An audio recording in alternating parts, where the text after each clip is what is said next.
نحمده ونستعينه ونؤمن به ونتوكل عليه ونعوذ بالله من شرور أنفسنا ومن سيئات أعمالنا من يهده الله فلا مضل له ومن يضلل فلا هادي له وأشهد أن لا إله إلا الله وحده لا شريك له وأشهد أن محمدا عبده ورسوله أرسله بالهدى ودين الحق ليظهره على الدين كله ولو كره المشركون اللهم صل على محمد وعلى آل محمد كما صليت على إبراهيم وعلى آل إبراهيم إنك حميد مجيد اللهم بارك على محمد وعلى آل محمد كما باركت على إبراهيم وعلى آل إبراهيم إنك حميد مجيد أما بعد فإن خير الكلام كلام الله وخير الهدي هدي محمد صلى الله عليه وسلم وشر الأمور محدثاتها وكل محدثة بدعة وكل بدعة ضلالة يا أيها الناس أوصيكم وإياي بتقوى الله أعوذ بالله السميع العليم من الشيطان الرجيم يا أيها الذين آمنوا اتقوا الله حق تقاته ولا تموتن إلا وأنتم مسلمون بسم الله الرحمن الرحيم ربما يود الذين كفروا لو كانوا مسلمين ആദരണീയനായ അധ്യക്ഷൻ പയ്യോളി മണ്ഡലം കേന്ദ്രമിന്റെ പ്രസിഡന്റ് അസ്ലം സാഹിബ്, ഉദ്ഘാടന കർമ്മം നിർവഹിച്ച ജില്ലാ കേന്ദ്രമിന്റെ സെക്രട്ടറി എം സക്കരിയ സാഹിബ്, ഇവിടെ പ്രസീഡിയത്തിലുള്ള മൊയ്തീൻ സാഹിബ്, പി അബ്ദുറഹ്മാൻ സാഹിബ്, ബാബു സാഹിബ്, മൊയ്തു ഹാജി, OT ലത്തീഫ് സാഹിബ്, പ്രിയപ്പെട്ട സംഘടനാ നേതാക്കളെ, ഏറെ ബഹുമാനരായ രക്ഷിതാക്കളെ, സഹോദരന്മാരെ, സഹോദരികളെ, സർവശക്തനും കാരുണ്യവാനും ജഗന്നിയന്താവുമായ അള്ളാഹുവിന്റെ രക്ഷയും സമാധാനവും നമ്മുടെ മേൽ വർഷിക്കുമാറാകട്ടെ എന്ന് പ്രാർത്ഥിക്കുകയാണ്. കേരള നദ്വത്തുൽ മുജാഹിദീൻ പയ്യോളി മണ്ഡലം കമ്മിറ്റി സംഘടിപ്പിച്ച ഈ ബഹുജന സംഗമം മനുഷ്യൻ, ധാർമ്മികത, സമൂഹം എന്ന ഏത് കാലഘട്ടത്തിലും നമ്മുടെ സമൂഹത്തിൽ പ്രാധാന്യത്തോടുകൂടെയും പ്രസക്തിയോടുകൂടെയും ചർച്ച ചെയ്യാവുന്ന ഒരു വിഷയമാണ്. പരിശുദ്ധ ദീനുൽ ഇസ്ലാമിന്റെ ഒരു പശ്ചാത്തലത്തിൽ നിന്നുകൊണ്ടാണ് ഇത്തരമൊരു വിഷയത്തെ സ്വാഭാവികമായി നമ്മൾ സമീപിക്കുക. കേരള നദ്വത്തുൽ മുജാഹിദീൻ എന്ന് പറയുന്ന സംഘടന കേരളത്തിലെ മുസ്ലിം സമുദായത്തെയും കേരളീയ പൊതുമണ്ഡലത്തെയും ഒരുപോലെ കണ്ട് ഇസ്ലാമിക പ്രബോധന പ്രവർത്തനങ്ങൾ പതിറ്റാണ്ടുകളായി നിർവഹിച്ചുകൊണ്ടിരിക്കുന്ന പ്രസ്ഥാനമാണ്. പരിശുദ്ധ ഖുർആൻ എന്ന് പറയുന്ന വേദഗ്രന്ഥത്തിന്റെയും ഖുർആനുമായി കടന്നു വന്ന പ്രവാചകനായ മുഹമ്മദ് മുസ്തഫ റസൂലുള്ളാഹി സ്വല്ലല്ലാഹു അലൈഹി വസല്ലം തങ്ങളുടെ ജീവിത സന്ദേശങ്ങളെയും മലയാളി പൊതുസമൂഹത്തിന് കലർപ്പുകളില്ലാതെ പരിചയപ്പെടുത്തുക എന്ന ഉത്തരവാദിത്തമാണ്, ദൗത്യമാണ് ഇസ്ലാഹി പ്രസ്ഥാനം കേരളത്തിന്റെ മണ്ണിൽ നിർവഹിച്ചുകൊണ്ടിരിക്കുന്നത്. മതത്തോടും ആത്മീയതയോടും വലിയ തോതിലുള്ള വിമർശനങ്ങളും വിരോധങ്ങളും അകൽച്ചകളും വെറുപ്പുകളുമൊക്കെ പ്രചരിപ്പിക്കപ്പെട്ടുകൊണ്ടിരിക്കുന്ന ഒരു കാലമാണിത്. ഭൂമി ലോകത്ത് സംഭവിച്ചുകൊണ്ടിരിക്കുന്ന സകലമാന തെറ്റുകളുടെയും അടിസ്ഥാനപരമായ കാരണവും കേന്ദ്രവും മതമാണ്, വിശ്വാസങ്ങളാണ്, ആത്മീയതയാണ് എന്ന രീതിയിലാണ് മതത്തിന്റെ വിമർശകന്മാർ ലോകത്തെമ്പാടും പ്രചരിപ്പിക്കുന്നത്, ഇന്ത്യയിൽ പ്രചരിപ്പിക്കുന്നത്, കേരളത്തിൽ പ്രചരിപ്പിക്കുന്നത്. നമ്മുടെ സമൂഹ മാധ്യമങ്ങൾ എടുത്ത് പരിശോധിച്ചാൽ എന്ത് കാര്യങ്ങൾ ലോകത്ത് സംഭവിച്ചാലും അത് ഉപയോഗിച്ചുകൊണ്ട് എങ്ങനെ മതത്തെ ആക്രമിക്കാം, ലോകത്ത് എന്തെല്ലാം പ്രതിഭാസങ്ങൾ ഉണ്ടായാലും അത് വെച്ചുകൊണ്ട് മതത്തെ എങ്ങനെ ചീത്ത പറയാം, ഏതെല്ലാം വിധത്തിൽ ലോകത്തെ മനുഷ്യരുടെ തലച്ചോറുകൾക്കകത്ത് നിന്ന് മതത്തെ, ആത്മീയതയെ വലിച്ചു കീറി പുറത്തെടുക്കാം, ഇതിനു വേണ്ടിയുള്ള വലിയ ശ്രമങ്ങളാണ്, കൊണ്ടുപിടിച്ച ശ്രമങ്ങളാണ് വർത്തമാനകാലത്ത് ലോകത്തിന്റെ എല്ലാ ഭാഗങ്ങളിലും ഉണ്ട്. അത് നമ്മുടെ നാട്ടിലുണ്ട്, കേരളത്തിലും സംഭവിച്ചുകൊണ്ടിരിക്കുന്നത്. ഇത്തരമൊരു സന്ദർഭത്തിൽ മതം എന്താണ് എന്ന് മതവിശ്വാസികളായ നമുക്ക് പറയാനുള്ള ഉത്തരവാദിത്വമുണ്ട്. യഥാർത്ഥത്തിൽ ആത്മീയത എന്താണ് എന്ന് വിശദീകരിക്കാനുള്ള, ജനങ്ങളോട് അതിനെപ്പറ്റി സംസാരിക്കാനുള്ള ഒരു ഉത്തരവാദിത്വം നമ്മളെ സംബന്ധിച്ചിടത്തോളം ഉണ്ട്. പരിശുദ്ധ ഖുർആൻ എന്ന് പറയുന്ന വേദഗ്രന്ഥത്തിന്റെ കേന്ദ്രം, ഖുർആൻ എന്ന് പറയുന്ന ഗ്രന്ഥത്തിന്റെ അടിസ്ഥാന വിഷയം എന്ന് പറയുന്നത് മനുഷ്യരാണ്. മനുഷ്യനുമായി ബന്ധപ്പെട്ട കാര്യങ്ങളാണ് പരിശുദ്ധ ഖുർആൻ നിരന്തരമായി ലോകത്തോട് സംസാരിച്ചു കൊണ്ടേയിരിക്കുന്നത്. ഈ ലോകവും ലോകത്തുള്ള സകലമാന സംവിധാനങ്ങളും മനുഷ്യർക്ക് വേണ്ടിയാണ് ഭൂമിയിലുള്ളതെല്ലാം സൃഷ്ടിക്കപ്പെട്ടിരിക്കുന്നതും സംവിധാനിക്കപ്പെട്ടിരിക്കുന്നതും എന്ന കാഴ്ചപ്പാടാണ് പരിശുദ്ധ ഖുർആൻ ലോകത്തിന്റെ മുമ്പിൽ അവതരിപ്പിക്കുന്നത്. ഖുർആനിലെ 17-ാമത്തെ അധ്യായം സൂറത്ത് ഇസ്രായേലിലെ 70-ാമത്തെ സൂക്തത്തിൽ കാണാം, വലഖദ് കറംനാ ബനി ആദം. സൃഷ്ടികളുടെ കൂട്ടത്തിൽ ഏറ്റവും അധികം ആദരിക്കപ്പെട്ടിരിക്കുന്ന ഒരു വിഭാഗം മനുഷ്യരാണ്. സൃഷ്ടികളുടെ കൂട്ടത്തിൽ, എല്ലാ ജീവജാലങ്ങളുടെയും കൂട്ടത്തിൽ ഏറ്റവും അധികം ദൈവികമായ ആദരവ് ലഭിച്ച വിഭാഗമാണ് മനുഷ്യർ എന്നാണ് ഖുർആൻ പറയുക. പരിശുദ്ധ ഖുർആനിൽ 2-ാം അധ്യായം സൂറത്തുൽ ബഖറയിൽ നമുക്ക് കാണാം, ഖലഖ ലക്കും മാ ഫിൽ അർളി ജമീഅ. ഈ ലോകത്തുള്ള മുഴുവനും, ഭൂമി ലോകത്തുള്ള മുഴുവനും മനുഷ്യർക്ക് വേണ്ടി സൃഷ്ടിക്കപ്പെട്ടതാണ്. പരിശുദ്ധ ഖുർആനിൽ 45-ാം അധ്യായം സൂറത്ത് ജാസിയയിൽ ഖുർആൻ പറയുന്നുണ്ട്, സഖറ ലക്കും മാ ഫിസ് സമാവാതി വമാ ഫിൽ അർള്. ഈ ലോകത്തെ എല്ലാ പ്രതിഭാസങ്ങളും, എല്ലാ സംവിധാനങ്ങളും, എല്ലാ സൃഷ്ടിജാലങ്ങളും മനുഷ്യർക്ക് അധീനപ്പെടുത്തി കൊടുത്തിരിക്കുന്നു എന്ന് ഖുർആൻ പറയാം. പരിശുദ്ധ ഖുർആനിന്റെ വീക്ഷണത്തിൽ ഭൂമി ലോകത്ത് ജീവിക്കുന്ന സൃഷ്ടികളിൽ ഏറ്റവും ഉന്നതമായ സൃഷ്ടി എന്ന് പറയുന്നത് മനുഷ്യരാണ്. ആത്മാഭിമാനത്തോടുകൂടെ ജീവിക്കുന്ന, അന്തസ്സോടുകൂടെ ജീവിക്കുന്ന, ലോകത്തിന്റെ മുമ്പിൽ തല ഉയർത്തി ജീവിക്കുന്ന, അഭിമാനത്തോടുകൂടെ ജീവിക്കുന്ന ഒരു മനുഷ്യവർഗത്തെയാണ്, ആർക്കും കീഴൊതുങ്ങാത്ത, ആരുടെ മുമ്പിലും തലകുനിക്കാത്ത, ആരും മേലെ യജമാനന്മാരായി വരാത്ത, ആരുടെയും അടിമകളാകേണ്ടി വരാത്ത, എന്തെല്ലാം ഏറ്റക്കുറച്ചിലുകൾ മനുഷ്യർക്കിടയിലുള്ള വിഭവങ്ങൾക്ക് ഉണ്ടായാലും, സാമ്പത്തികമായ ഏറ്റക്കുറച്ചിലുകൾ ഉണ്ടാവും, അതിസമ്പന്നരായ ആളുകളും ഒന്നുമില്ലാതെ ജീവിക്കുന്നവരും മനുഷ്യരുടെ കൂട്ടത്തിൽ ഉണ്ടാകും. പരിശുദ്ധ ഖുർആനിന്റെ വീക്ഷണം ഒരാൾ മറ്റൊരാൾക്ക് അടിമയാകേണ്ടി വരരുത് എന്നാണ്. ഈ ലോകത്തെ മനുഷ്യർ മുഴുവൻ അന്തസ്സോടുകൂടെ ജീവിക്കണം എന്ന് പറയുന്ന ഒരു ദർശനം. എല്ലാ മനുഷ്യരും അഭിമാനത്തോടുകൂടെയാണ് ജീവിക്കേണ്ടത് എന്ന് പറയുന്ന ഒരു ആശയം, അതാണ് പരിശുദ്ധ ഇസ്ലാം.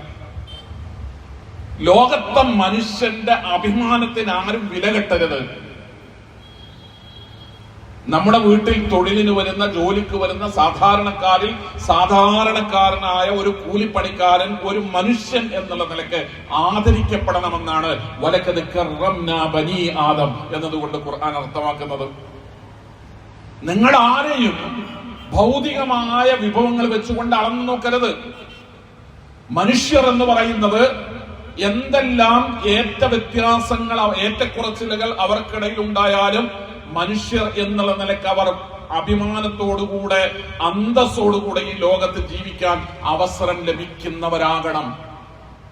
അവർ ആരാലും ചൂഷണം ചെയ്യപ്പെടരുത്. മനുഷ്യർ ആരാലും ചൂഷണം ചെയ്യപ്പെടരുത്. പരിശുദ്ധ ഖുർആന്റെ വീക്ഷണമാണത്. ഒരാളെ മറ്റൊരാൾ ഏതെങ്കിലും അർത്ഥത്തിൽ ചൂഷണം ചെയ്യുന്ന, തങ്ങളുടെ കീഴിലായി ജീവിപ്പിക്കുന്ന സാഹചര്യങ്ങൾ ഉണ്ടാകരുത്. ആരും ആരെയും ചൂഷണം ചെയ്യാത്ത, ആരും ആരുടെയും അടിമകളല്ലാത്ത, പരസ്പരം സഹായിച്ചും സഹകരിച്ചും മനുഷ്യർ ജീവിക്കുന്ന അന്തസ്സുറ്റ അഭിമാനമുള്ള ഒരു ജനവിഭാഗമായി മനുഷ്യർ മുന്നോട്ടു പോകുന്ന ഒരു കാലത്തെയും സമൂഹത്തെയും അന്തരീക്ഷത്തെയും പരിശുദ്ധ ഖുർആൻ ലോകത്തിന്റെ മുമ്പിൽ സമർപ്പിക്കുകയാണ്. പക്ഷെ സങ്കടകരമെന്ന് പറയുന്നത്, ലോകത്ത് മനുഷ്യർ ഏറ്റവും അധികം ചൂഷണം ചെയ്യപ്പെടുന്നത് ആത്മീയതയുടെ പേരിലാണ് എന്നതാണ്. നമ്മൾ ആ ഒരു യാഥാർത്ഥ്യത്തെ, ആത്മീയതയെ കുറിച്ചാണ് പരിശുദ്ധ ഖുർആൻ സംസാരിക്കുന്നത്, മതത്തെക്കുറിച്ചാണ് പരിശുദ്ധ ഖുർആൻ സംസാരിക്കുന്നത്, ദൈവത്തെക്കുറിച്ചാണ് ഖുർആൻ സംസാരിക്കുന്നത്, വേദഗ്രന്ഥത്തെക്കുറിച്ചാണ് ഖുർആൻ സംസാരിക്കുന്നത്, പ്രവാചകന്മാരെ കുറിച്ചാണ് ഖുർആൻ സംസാരിക്കുന്നത്. ഇതൊക്കെ പറയുമ്പോഴും, ഇതാണ് ആത്മീയത എന്ന് നമ്മൾ ലോകത്തോട് പ്രഖ്യാപിക്കുമ്പോഴും, ഭൂമി ലോകത്ത് മനുഷ്യർ ഏറ്റവും അധികം ചൂഷണം ചെയ്യപ്പെടുന്നത് മതത്തിന്റെ പേരിലാണ് എന്ന ഒരു യാഥാർത്ഥ്യത്തെ, ഒരു വസ്തുതയെ നമ്മൾ ആരും നിഷേധിക്കുന്നില്ല, നമുക്കത് നിഷേധിക്കേണ്ടതുമില്ല. നിങ്ങൾക്ക് ഇലന്തൂർ എന്ന് പറയുന്ന ഒരു പ്രദേശത്ത് ഓർമ്മയില്ലേ? കേരളത്തിന്റെ ഒരു ഗ്രാമം.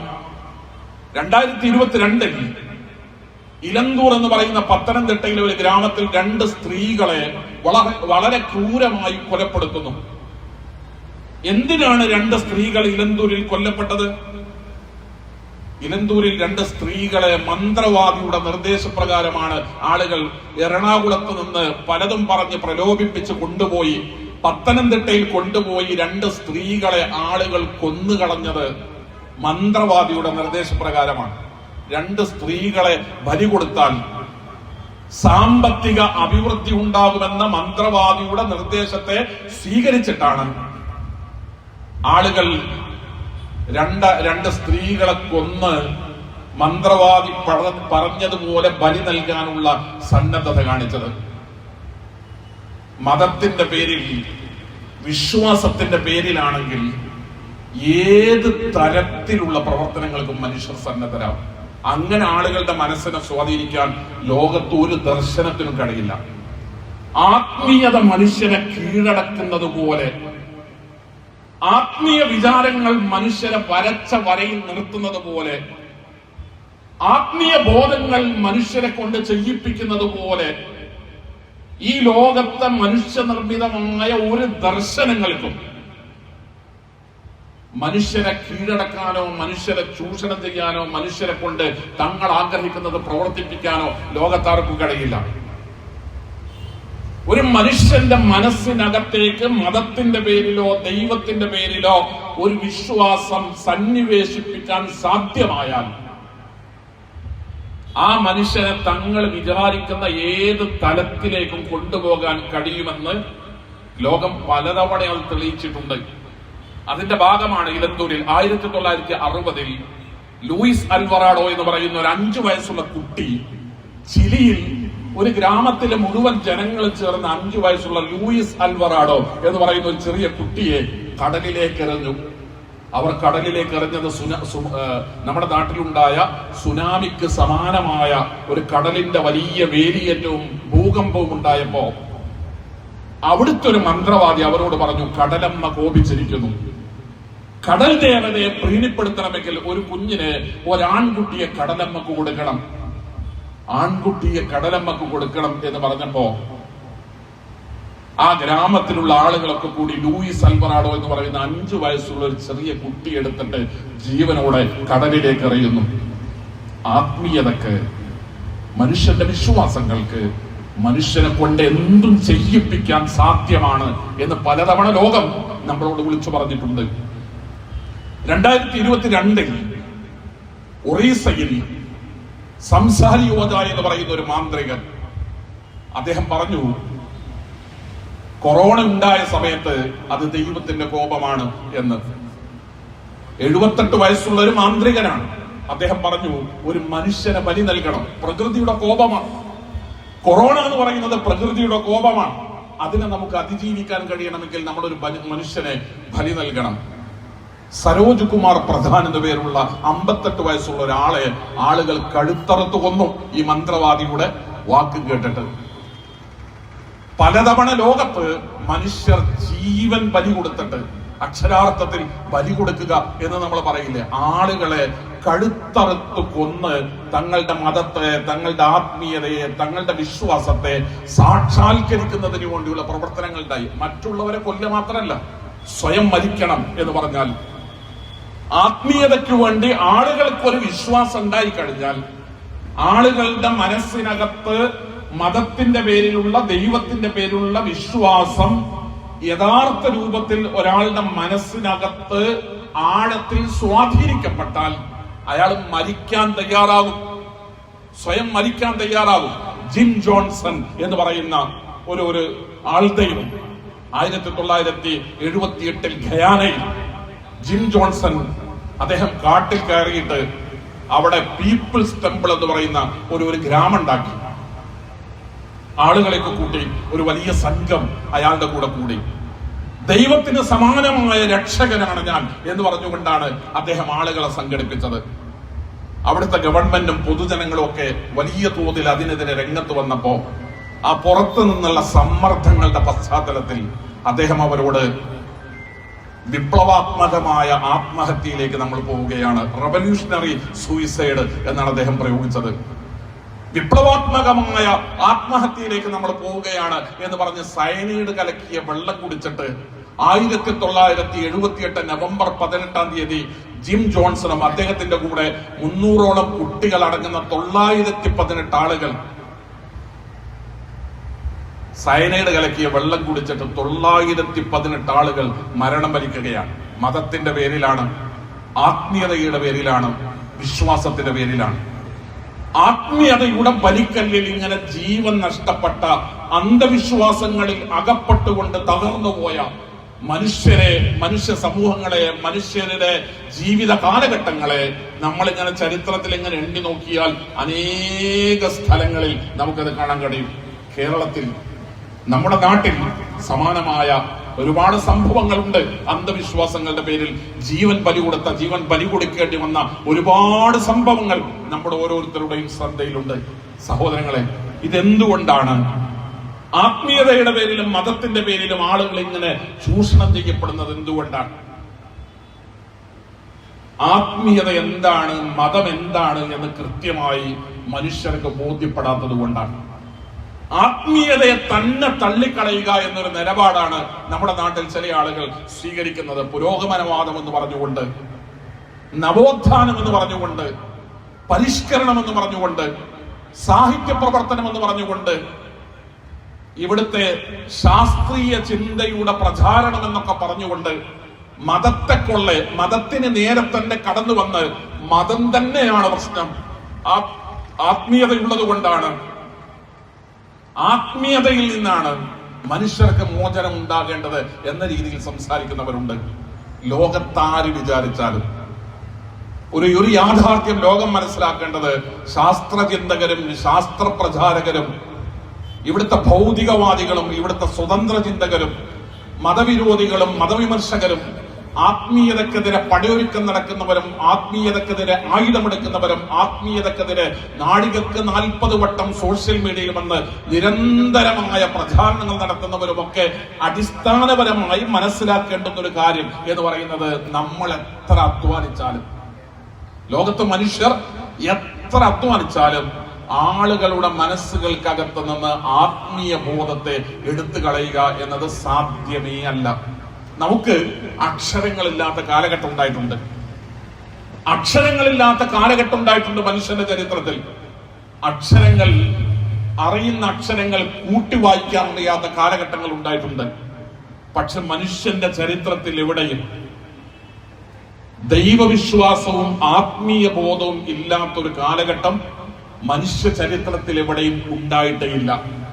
മനുഷ്യർ എവിടെയൊക്കെ ഏതെല്ലാം കാലഘട്ടങ്ങളിൽ, ലോകത്തിന്റെ ഏതെല്ലാം ഭാഗങ്ങളിൽ മനുഷ്യർ ജനിക്കുകയും ജീവിക്കുകയും കടന്നു പോവുകയും ചെയ്തിട്ടുണ്ടോ, അവിടങ്ങളിലെല്ലാം ആത്മീയതയുണ്ടായിരുന്നു, മതവിശ്വാസം ഉണ്ടായിരുന്നു, ദൈവബോധം ഉണ്ടായിരുന്നു എന്നാണ് മനുഷ്യന്റെ ചരിത്രം നമ്മളെ പഠിപ്പിക്കുന്നത്. അതുകൊണ്ട് തന്നെ ദൈവവിശ്വാസത്തെ ഇല്ലാതാക്കാം, ആത്മീയത ഇല്ലാതാക്കാം എന്ന തരത്തിൽ അങ്ങനെ കരുതുന്നത്, അത് വിചാരിച്ച് പ്രവർത്തിക്കുന്നവർ എല്ലാ കാലത്തും ആ കാര്യത്തിൽ പരാജയപ്പെട്ടിട്ടേ ഉള്ളൂ. മനുഷ്യൻ മതങ്ങളെ സൃഷ്ടിച്ചു, മതങ്ങൾ ദൈവങ്ങളെ സൃഷ്ടിച്ചു. മനുഷ്യനും മതങ്ങളും ദൈവങ്ങളും ചേർന്ന് മണ്ണ് പങ്കുവച്ചു, മനം പങ്കുവച്ചു എന്ന് 1972 അച്ഛനും ബാപ്പയും എന്ന സിനിമയ്ക്ക് വേണ്ടി വയലാർ ഈ പാട്ടുണ്ടാക്കുന്നത്. 1972 വയലാർ പാടിയത് മനുഷ്യൻ മതങ്ങളെ സൃഷ്ടിച്ചുവെന്നാണ്. മതങ്ങളാണ് ദൈവങ്ങളെ സൃഷ്ടിച്ചത്. മനുഷ്യനും മതങ്ങളും ദൈവങ്ങളും ചേർന്ന് മണ്ണും മനവും പങ്കുവച്ചു എന്നാണ് വയലാർ പാടിയത്.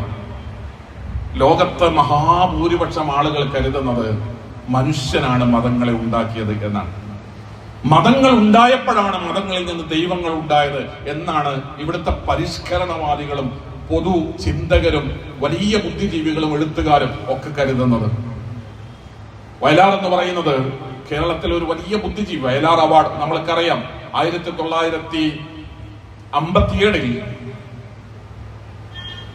ഇന്ത്യൻ സ്വാതന്ത്ര്യ സമരത്തിന്റെ 100ാം വാർഷികത്തോടനുബന്ധിച്ച് രക്തസാക്ഷി മണ്ഡപം, തിരുവനന്തപുരത്തെ രക്തസാക്ഷി മണ്ഡപം ഉദ്ഘാടനം ചെയ്യുമ്പോൾ ആ ഉദ്ഘാടനത്തോടനുബന്ധിച്ച് പാടിയ ബലികുടീരങ്ങളെ സ്മരണകളിരമ്പും രണസ്മാരകങ്ങളെ എന്ന ഇന്നും ഇടതുപക്ഷ വേദികളിൽ നിന്ന്, കമ്മ്യൂണിസ്റ്റ് വേദികളിൽ നിന്ന് നമ്മൾ കേൾക്കുന്ന വയലാറിന്റെ ഒരു ഗാനമുണ്ട്. 1957 വയലാർ ആ ഗാനം എഴുതുന്നത്. 1972 ഞാൻ പറഞ്ഞ മതങ്ങളെ കുറിച്ചുള്ള വയലാറിന്റെ ഗാനം ഉണ്ടാകുന്നത്. 1975 47ാമത്തെ വയസ്സിൽ വയലാർ മരണപ്പെടുന്നത്. വയലാർ പറഞ്ഞത് നമ്മുടെ ഇവിടുത്തെ പൊതുസമൂഹം കരുതുന്നത് മനുഷ്യനാണ് ഇവിടുത്തെ ഈ മതങ്ങളെയൊക്കെ ഉണ്ടാക്കിയത് എന്നാണ്. മനുഷ്യനുണ്ടാക്കിയ മതങ്ങളെയാണ് നമ്മുടെ ചുറ്റും നമുക്ക് കാണാൻ കഴിയുന്നത്. മനുഷ്യനിർമ്മിത മതങ്ങളാണ് മനുഷ്യരെ ചൂഷണം ചെയ്തുകൊണ്ടിരിക്കുന്നത്. യഥാർത്ഥത്തിൽ പരിശുദ്ധ ഖുർആൻ ലോകത്തോട് പറയുന്നത് മനുഷ്യനുണ്ടാക്കിയ മതത്തെ കുറിച്ചല്ല. ഇസ്ലാം ലോകത്തോട് പഠിപ്പിക്കുന്നത് മനുഷ്യനിർമ്മിതമായ ഏതെങ്കിലും തരത്തിലുള്ള ആത്മീയതയെ കുറിച്ചല്ല ഇസ്ലാം ലോകത്തോട് സംസാരിക്കുന്നത്. ഇസ്ലാം ലോകത്തിന്റെ മുമ്പിൽ സമർപ്പിക്കുന്നത് ഈ പ്രപഞ്ചത്തിന്റെ സൃഷ്ടാവിന്റെ അടുക്കൽ നിന്ന് അവതരിപ്പിക്കപ്പെട്ട ഒരു മതത്തെ കുറിച്ചാണ്. ആത്മീയത എന്ന് പറയുന്നത് സൃഷ്ടാവുമായി ബന്ധപ്പെട്ടാണ്.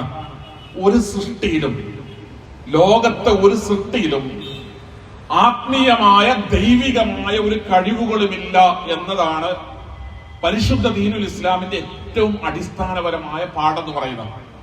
ഒരു മനുഷ്യൻ ആത്മീയമായ ദൈവികമായ ദിവ്യമായ എന്തെങ്കിലും കഴിവുകൾ ഉണ്ടാകുമ്പോഴാണ്, ഉണ്ടെന്ന് ജനം വിശ്വസിക്കുമ്പോഴാണ് അയാളിലൂടെ മറ്റുള്ളവർ ചൂഷണം ചെയ്യപ്പെടുന്ന സാഹചര്യങ്ങൾ ഉണ്ടാവുക. പരിശുദ്ധ ഇസ്ലാമിന്റെ ഏറ്റവും അടിസ്ഥാനപരമായ അധ്യാപനം എന്ന് പറയുന്നത് ഈ ലോകത്ത് ഒരു മനുഷ്യനും ദിവ്യമായ ഒരു കഴിവും നൽകപ്പെടുകയില്ല എന്നതാണ്. അഷ്റഫുൽ ഖൽഖ് എന്നാണ്, സൃഷ്ടികളിൽ ഏറ്റവും ശ്രേഷ്ഠൻ എന്നാണ് മുഹമ്മദ് മുസ്തഫ റസൂലുള്ളാഹി സ്വല്ലല്ലാഹു അലൈഹി വസല്ലം തങ്ങളെ പരിശുദ്ധ ഇസ്ലാം പഠിപ്പിക്കുന്നത്. അഷ്റഫുൽ ഖൽഖ്, സൃഷ്ടികളിൽ വെച്ച് ഏറ്റവും ശ്രേഷ്ഠനായ മുഹമ്മദ് മുസ്തഫ റസൂലുള്ളാഹി സ്വല്ലല്ലാഹു അലൈഹി വസല്ലം ദിവ്യമായ ഒരു കഴിവില്ലാത്ത ഒരാളാണ്.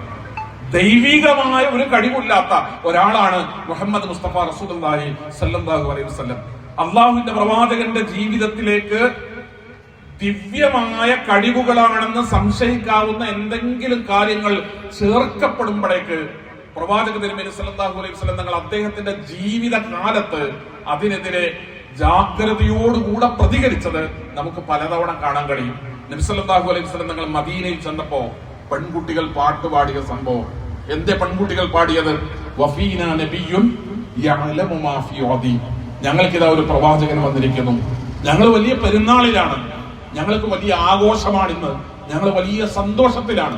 ഞങ്ങളിലേക്ക് കടന്നു വന്നൊരു പ്രവാചകൻ, ഞങ്ങളിലേക്ക് ഒരു ദൈവദൂതൻ നിയോഗിക്കപ്പെട്ടിരിക്കുന്നു. ഞങ്ങളിലേക്ക് നിയോഗിക്കപ്പെട്ട ദൈവദൂതന്റെ പ്രത്യേകത എന്ന് പറയുന്നത് വഫീനാ നബിയ്യുൻ യഅലമു മാ ഫീ ഗദി.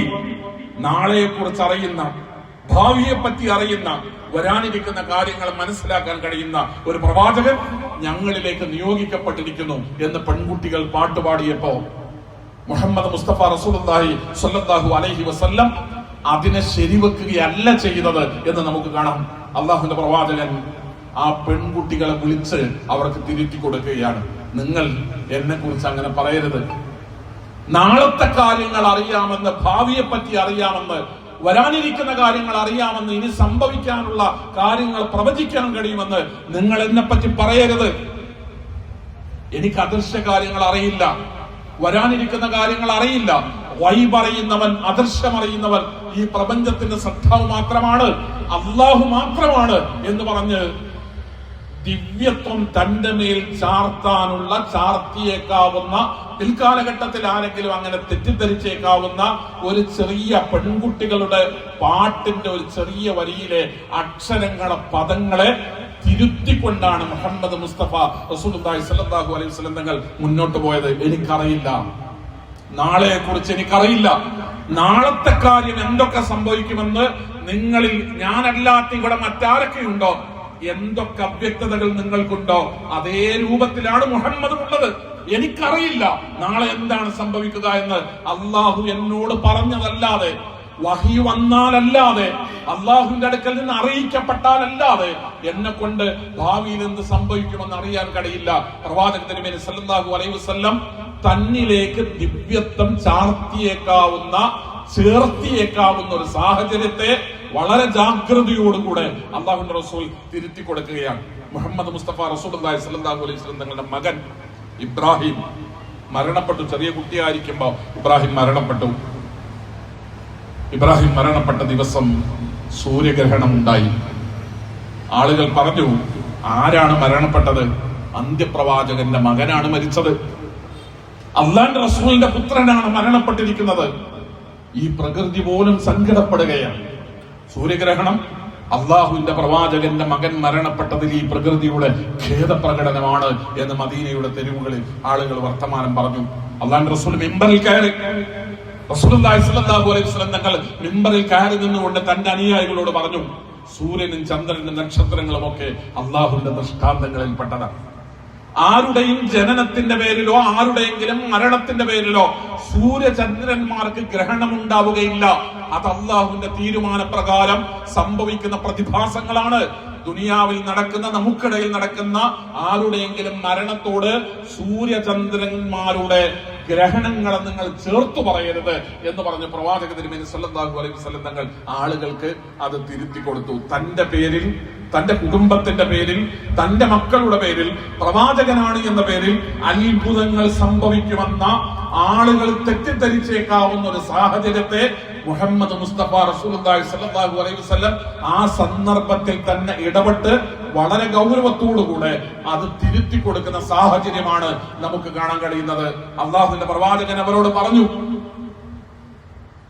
മനുഷ്യന്റെ ദൈവം എന്ന് പറയുന്നത് ഖാലിഖാണ്. പരിശുദ്ധ ഖുർആനിൽ 8 സ്ഥലങ്ങളിൽ അള്ളാഹുവിനെ ഖാലിഖാണ്, ഈ ലോകത്തിന്റെ സത്താവ്, ഖാലിഖായ ഈ ലോകത്തെ മുഴുവൻ സൃഷ്ടിച്ച, പടച്ച, സംവിധാനിച്ച, ഉണ്ടാക്കിയ ദൈവത്തെ, അവനെയാണ് നിങ്ങൾ ആരാധിക്കേണ്ടത് എന്ന് പറഞ്ഞുകൊണ്ട് ഖാലിഖ്, ഈ പ്രപഞ്ചത്തിന്റെ രക്ഷിതാവ്, ദൈവം എന്ന് പറയുമ്പോൾ സൃഷ്ടാവാണ്, സൃഷ്ടിപ്പ് നിർവഹിച്ചവനാണ് എന്ന് പറഞ്ഞുകൊണ്ടാണ് പടച്ച തമ്പുരാന്, പ്രപഞ്ചത്തിന്റെ ദൈവത്തെ പരിശുദ്ധ ഖുർആൻ പഠിപ്പിക്കുന്നത്. മനുഷ്യനുണ്ടാക്കിയ ദൈവത്തെ കുറിച്ചല്ല, മനുഷ്യൻ സങ്കല്പിച്ചുണ്ടാക്കിയ ഏതെങ്കിലും ഒരു ശക്തിയെ പറ്റിയല്ല. മനുഷ്യർക്ക് മതങ്ങൾ ഉണ്ടായപ്പോ ആ മതങ്ങളുടെ ഭാഗമായി എവിടെയെങ്കിലും പ്രതിഷ്ഠിക്കപ്പെട്ട ശില്പങ്ങളെ പറ്റിയല്ല.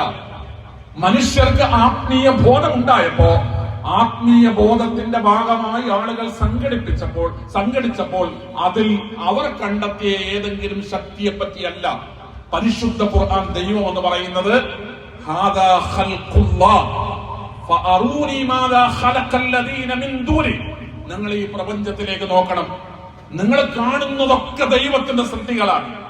ഹാദാ ഖൽഖുല്ലാഹ്. നിങ്ങൾ നിങ്ങളുടെ ചുറ്റും കണ്ണോടിക്കുമ്പോ നിങ്ങൾ മാത്രമല്ലല്ലോ ഭൂമി ലോകത്തുള്ളത്, നിങ്ങളുണ്ട്, നിങ്ങളെപ്പോലെ അനേകായിരം ലക്ഷോപലക്ഷം മനുഷ്യരുണ്ട്, മറ്റ് ജീവജാലങ്ങളുണ്ട്, ഈ പ്രകൃതിയുടെ അനേകം സംവിധാനങ്ങളുണ്ട്, സൃഷ്ടിപ്പുകളുണ്ട്. ഹാദാ ഖൽഖുല്ലാഹ്. ഇത് ദൈവികമായ സൃഷ്ടിപ്പാണ് ഈ പ്രപഞ്ചത്തിലുള്ളത്. നിങ്ങൾ ഉൾപ്പെടെ എല്ലാം ദൈവമാണ് സൃഷ്ടിച്ചുണ്ടാക്കിയത്. ഫഅറൂനി മാദാ ഖലഖല്ലദീന മിൻ ദൂനി. ദൈവമല്ലാതെ, പ്രപഞ്ചത്തിന്റെ സൃഷ്ടാവല്ലാതെ ഈ ലോകത്ത് എന്തെങ്കിലും ഒരു സൃഷ്ടിപ്പ് നിർവഹിക്കപ്പെട്ടത് നിങ്ങൾക്ക് കാണാൻ കഴിയുമോ?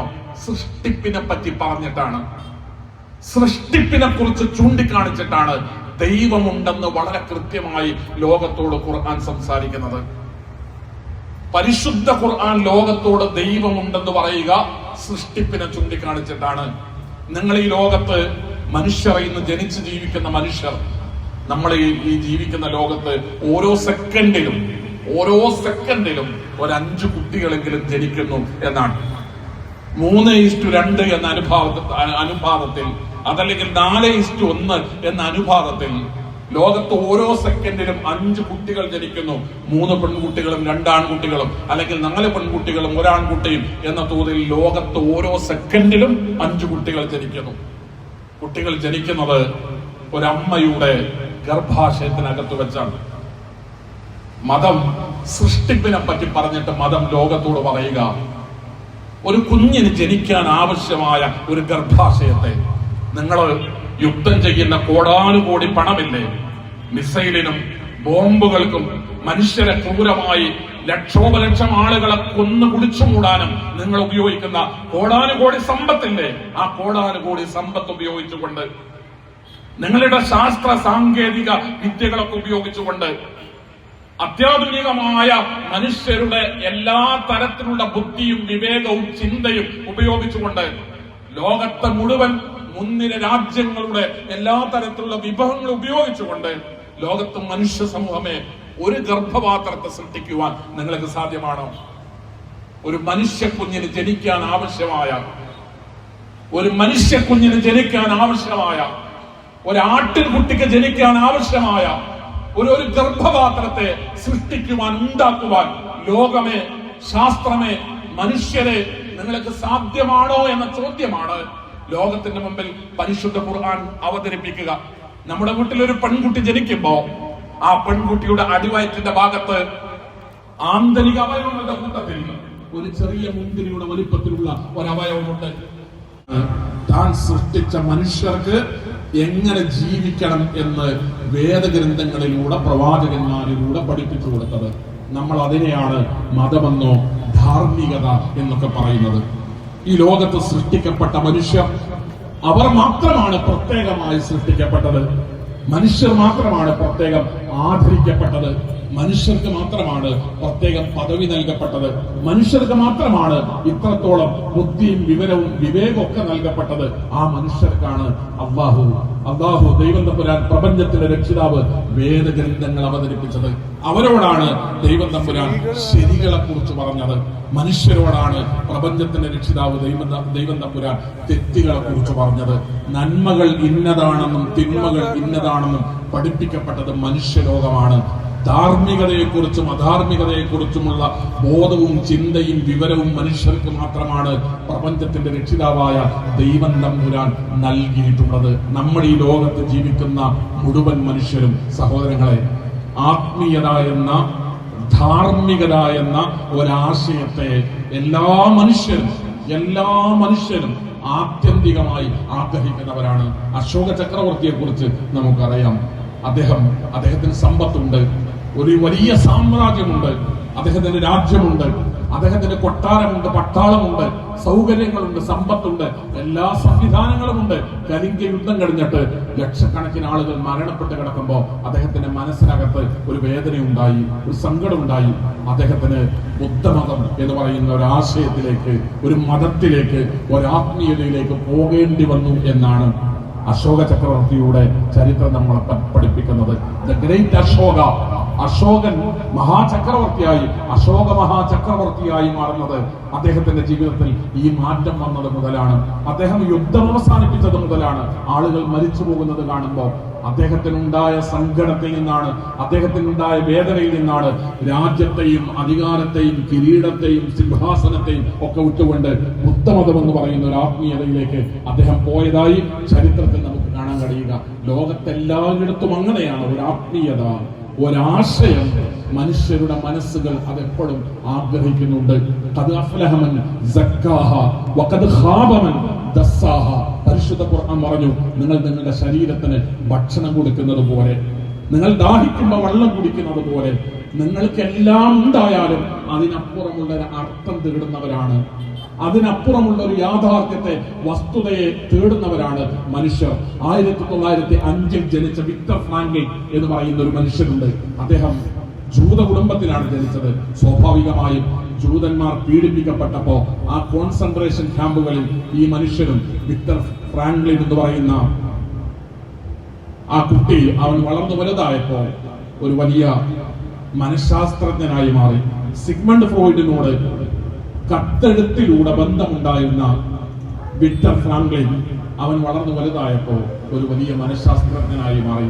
ആ മനഃശാസ്ത്രജ്ഞൻ അഡോൾഫ് ഹിറ്റ്ലറുടെ കാലത്ത് കോൺസെൻട്രേഷൻ ക്യാമ്പിൽ ജൂതന്മാർ ക്രൂരമായി വേട്ടയാടപ്പെട്ട കോൺസെൻട്രേഷൻ ക്യാമ്പിൽ ഈ വിക്ടർ ഫ്രാങ്ക്ലിനും അടക്കപ്പെടുകയുണ്ടായി. അവിടെ വെച്ചിട്ടാണ് അദ്ദേഹവും അദ്ദേഹത്തിന്റെ കുടുംബവും എന്നാണ് ചരിത്രത്തിൽ നമ്മൾ വായിക്കുക.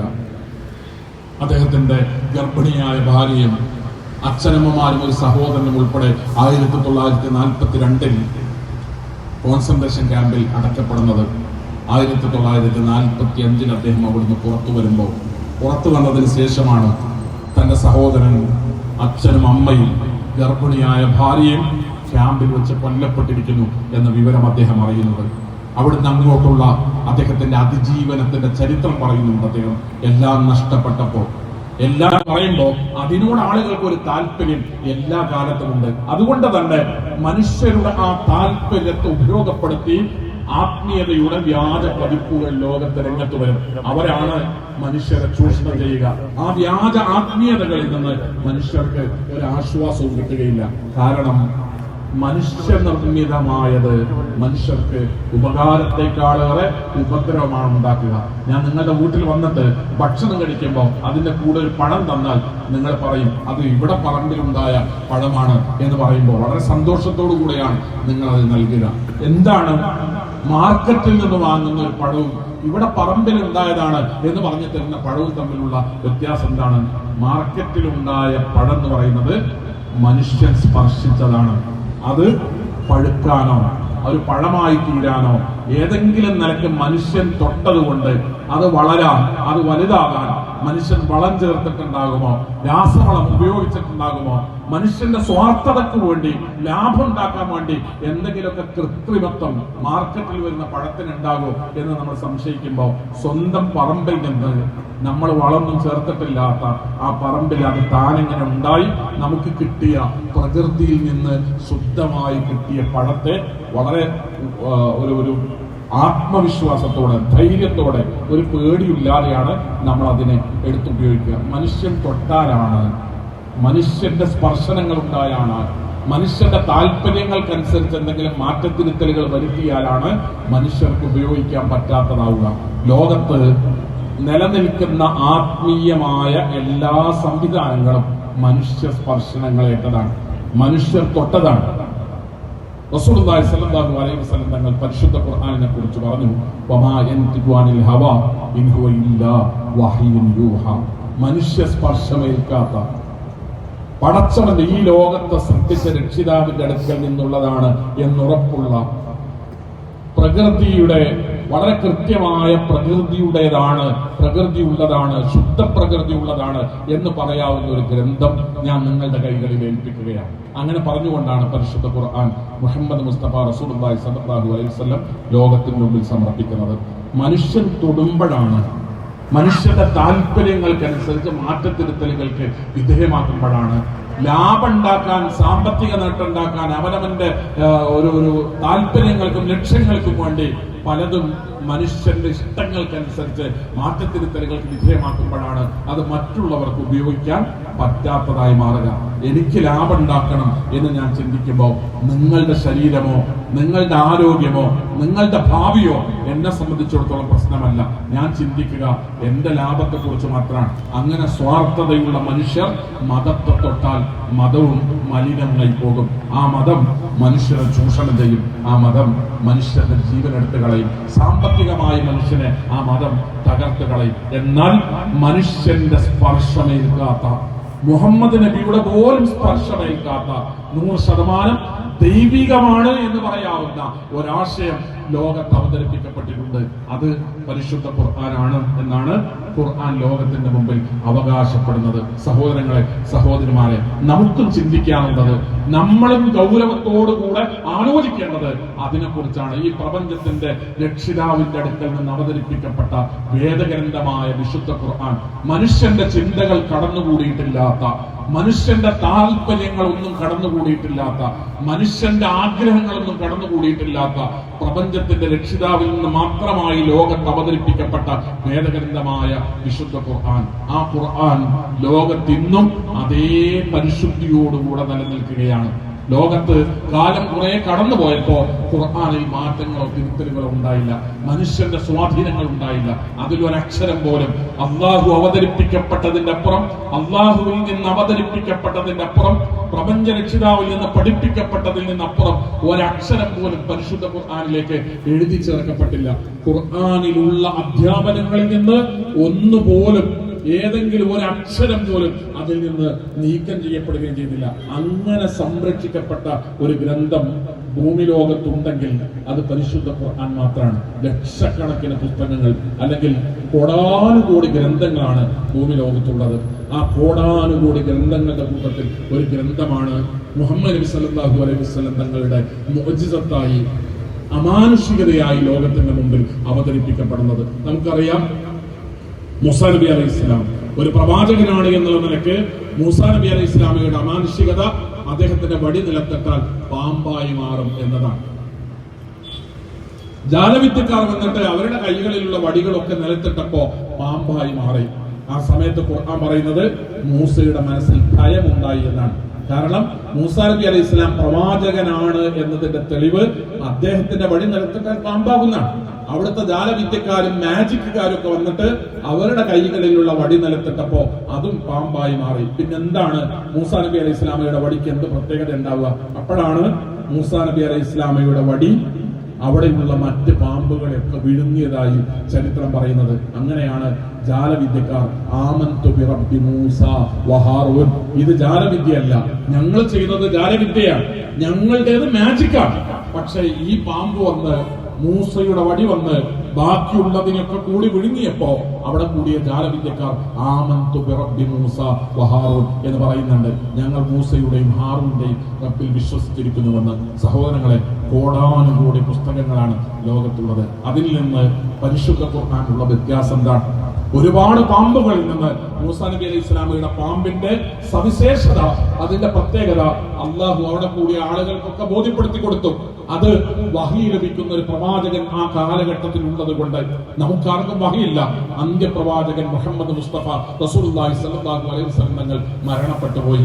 റസൂലുള്ളാഹി സ്വല്ലല്ലാഹു അലൈഹി വസല്ലം തങ്ങളുടെ മുഅ്ജിസത്തായി ലോകത്ത് അവതരിപ്പിക്കപ്പെട്ട നമ്മുടെ കൂടി പ്രവാചകനായ മുഹമ്മദ് നബി നബിയാണ് എന്നതിന്റെ തെളിവ് മാത്രമാണ് ലോകത്ത് അവശേഷിപ്പിക്കപ്പെട്ടത്.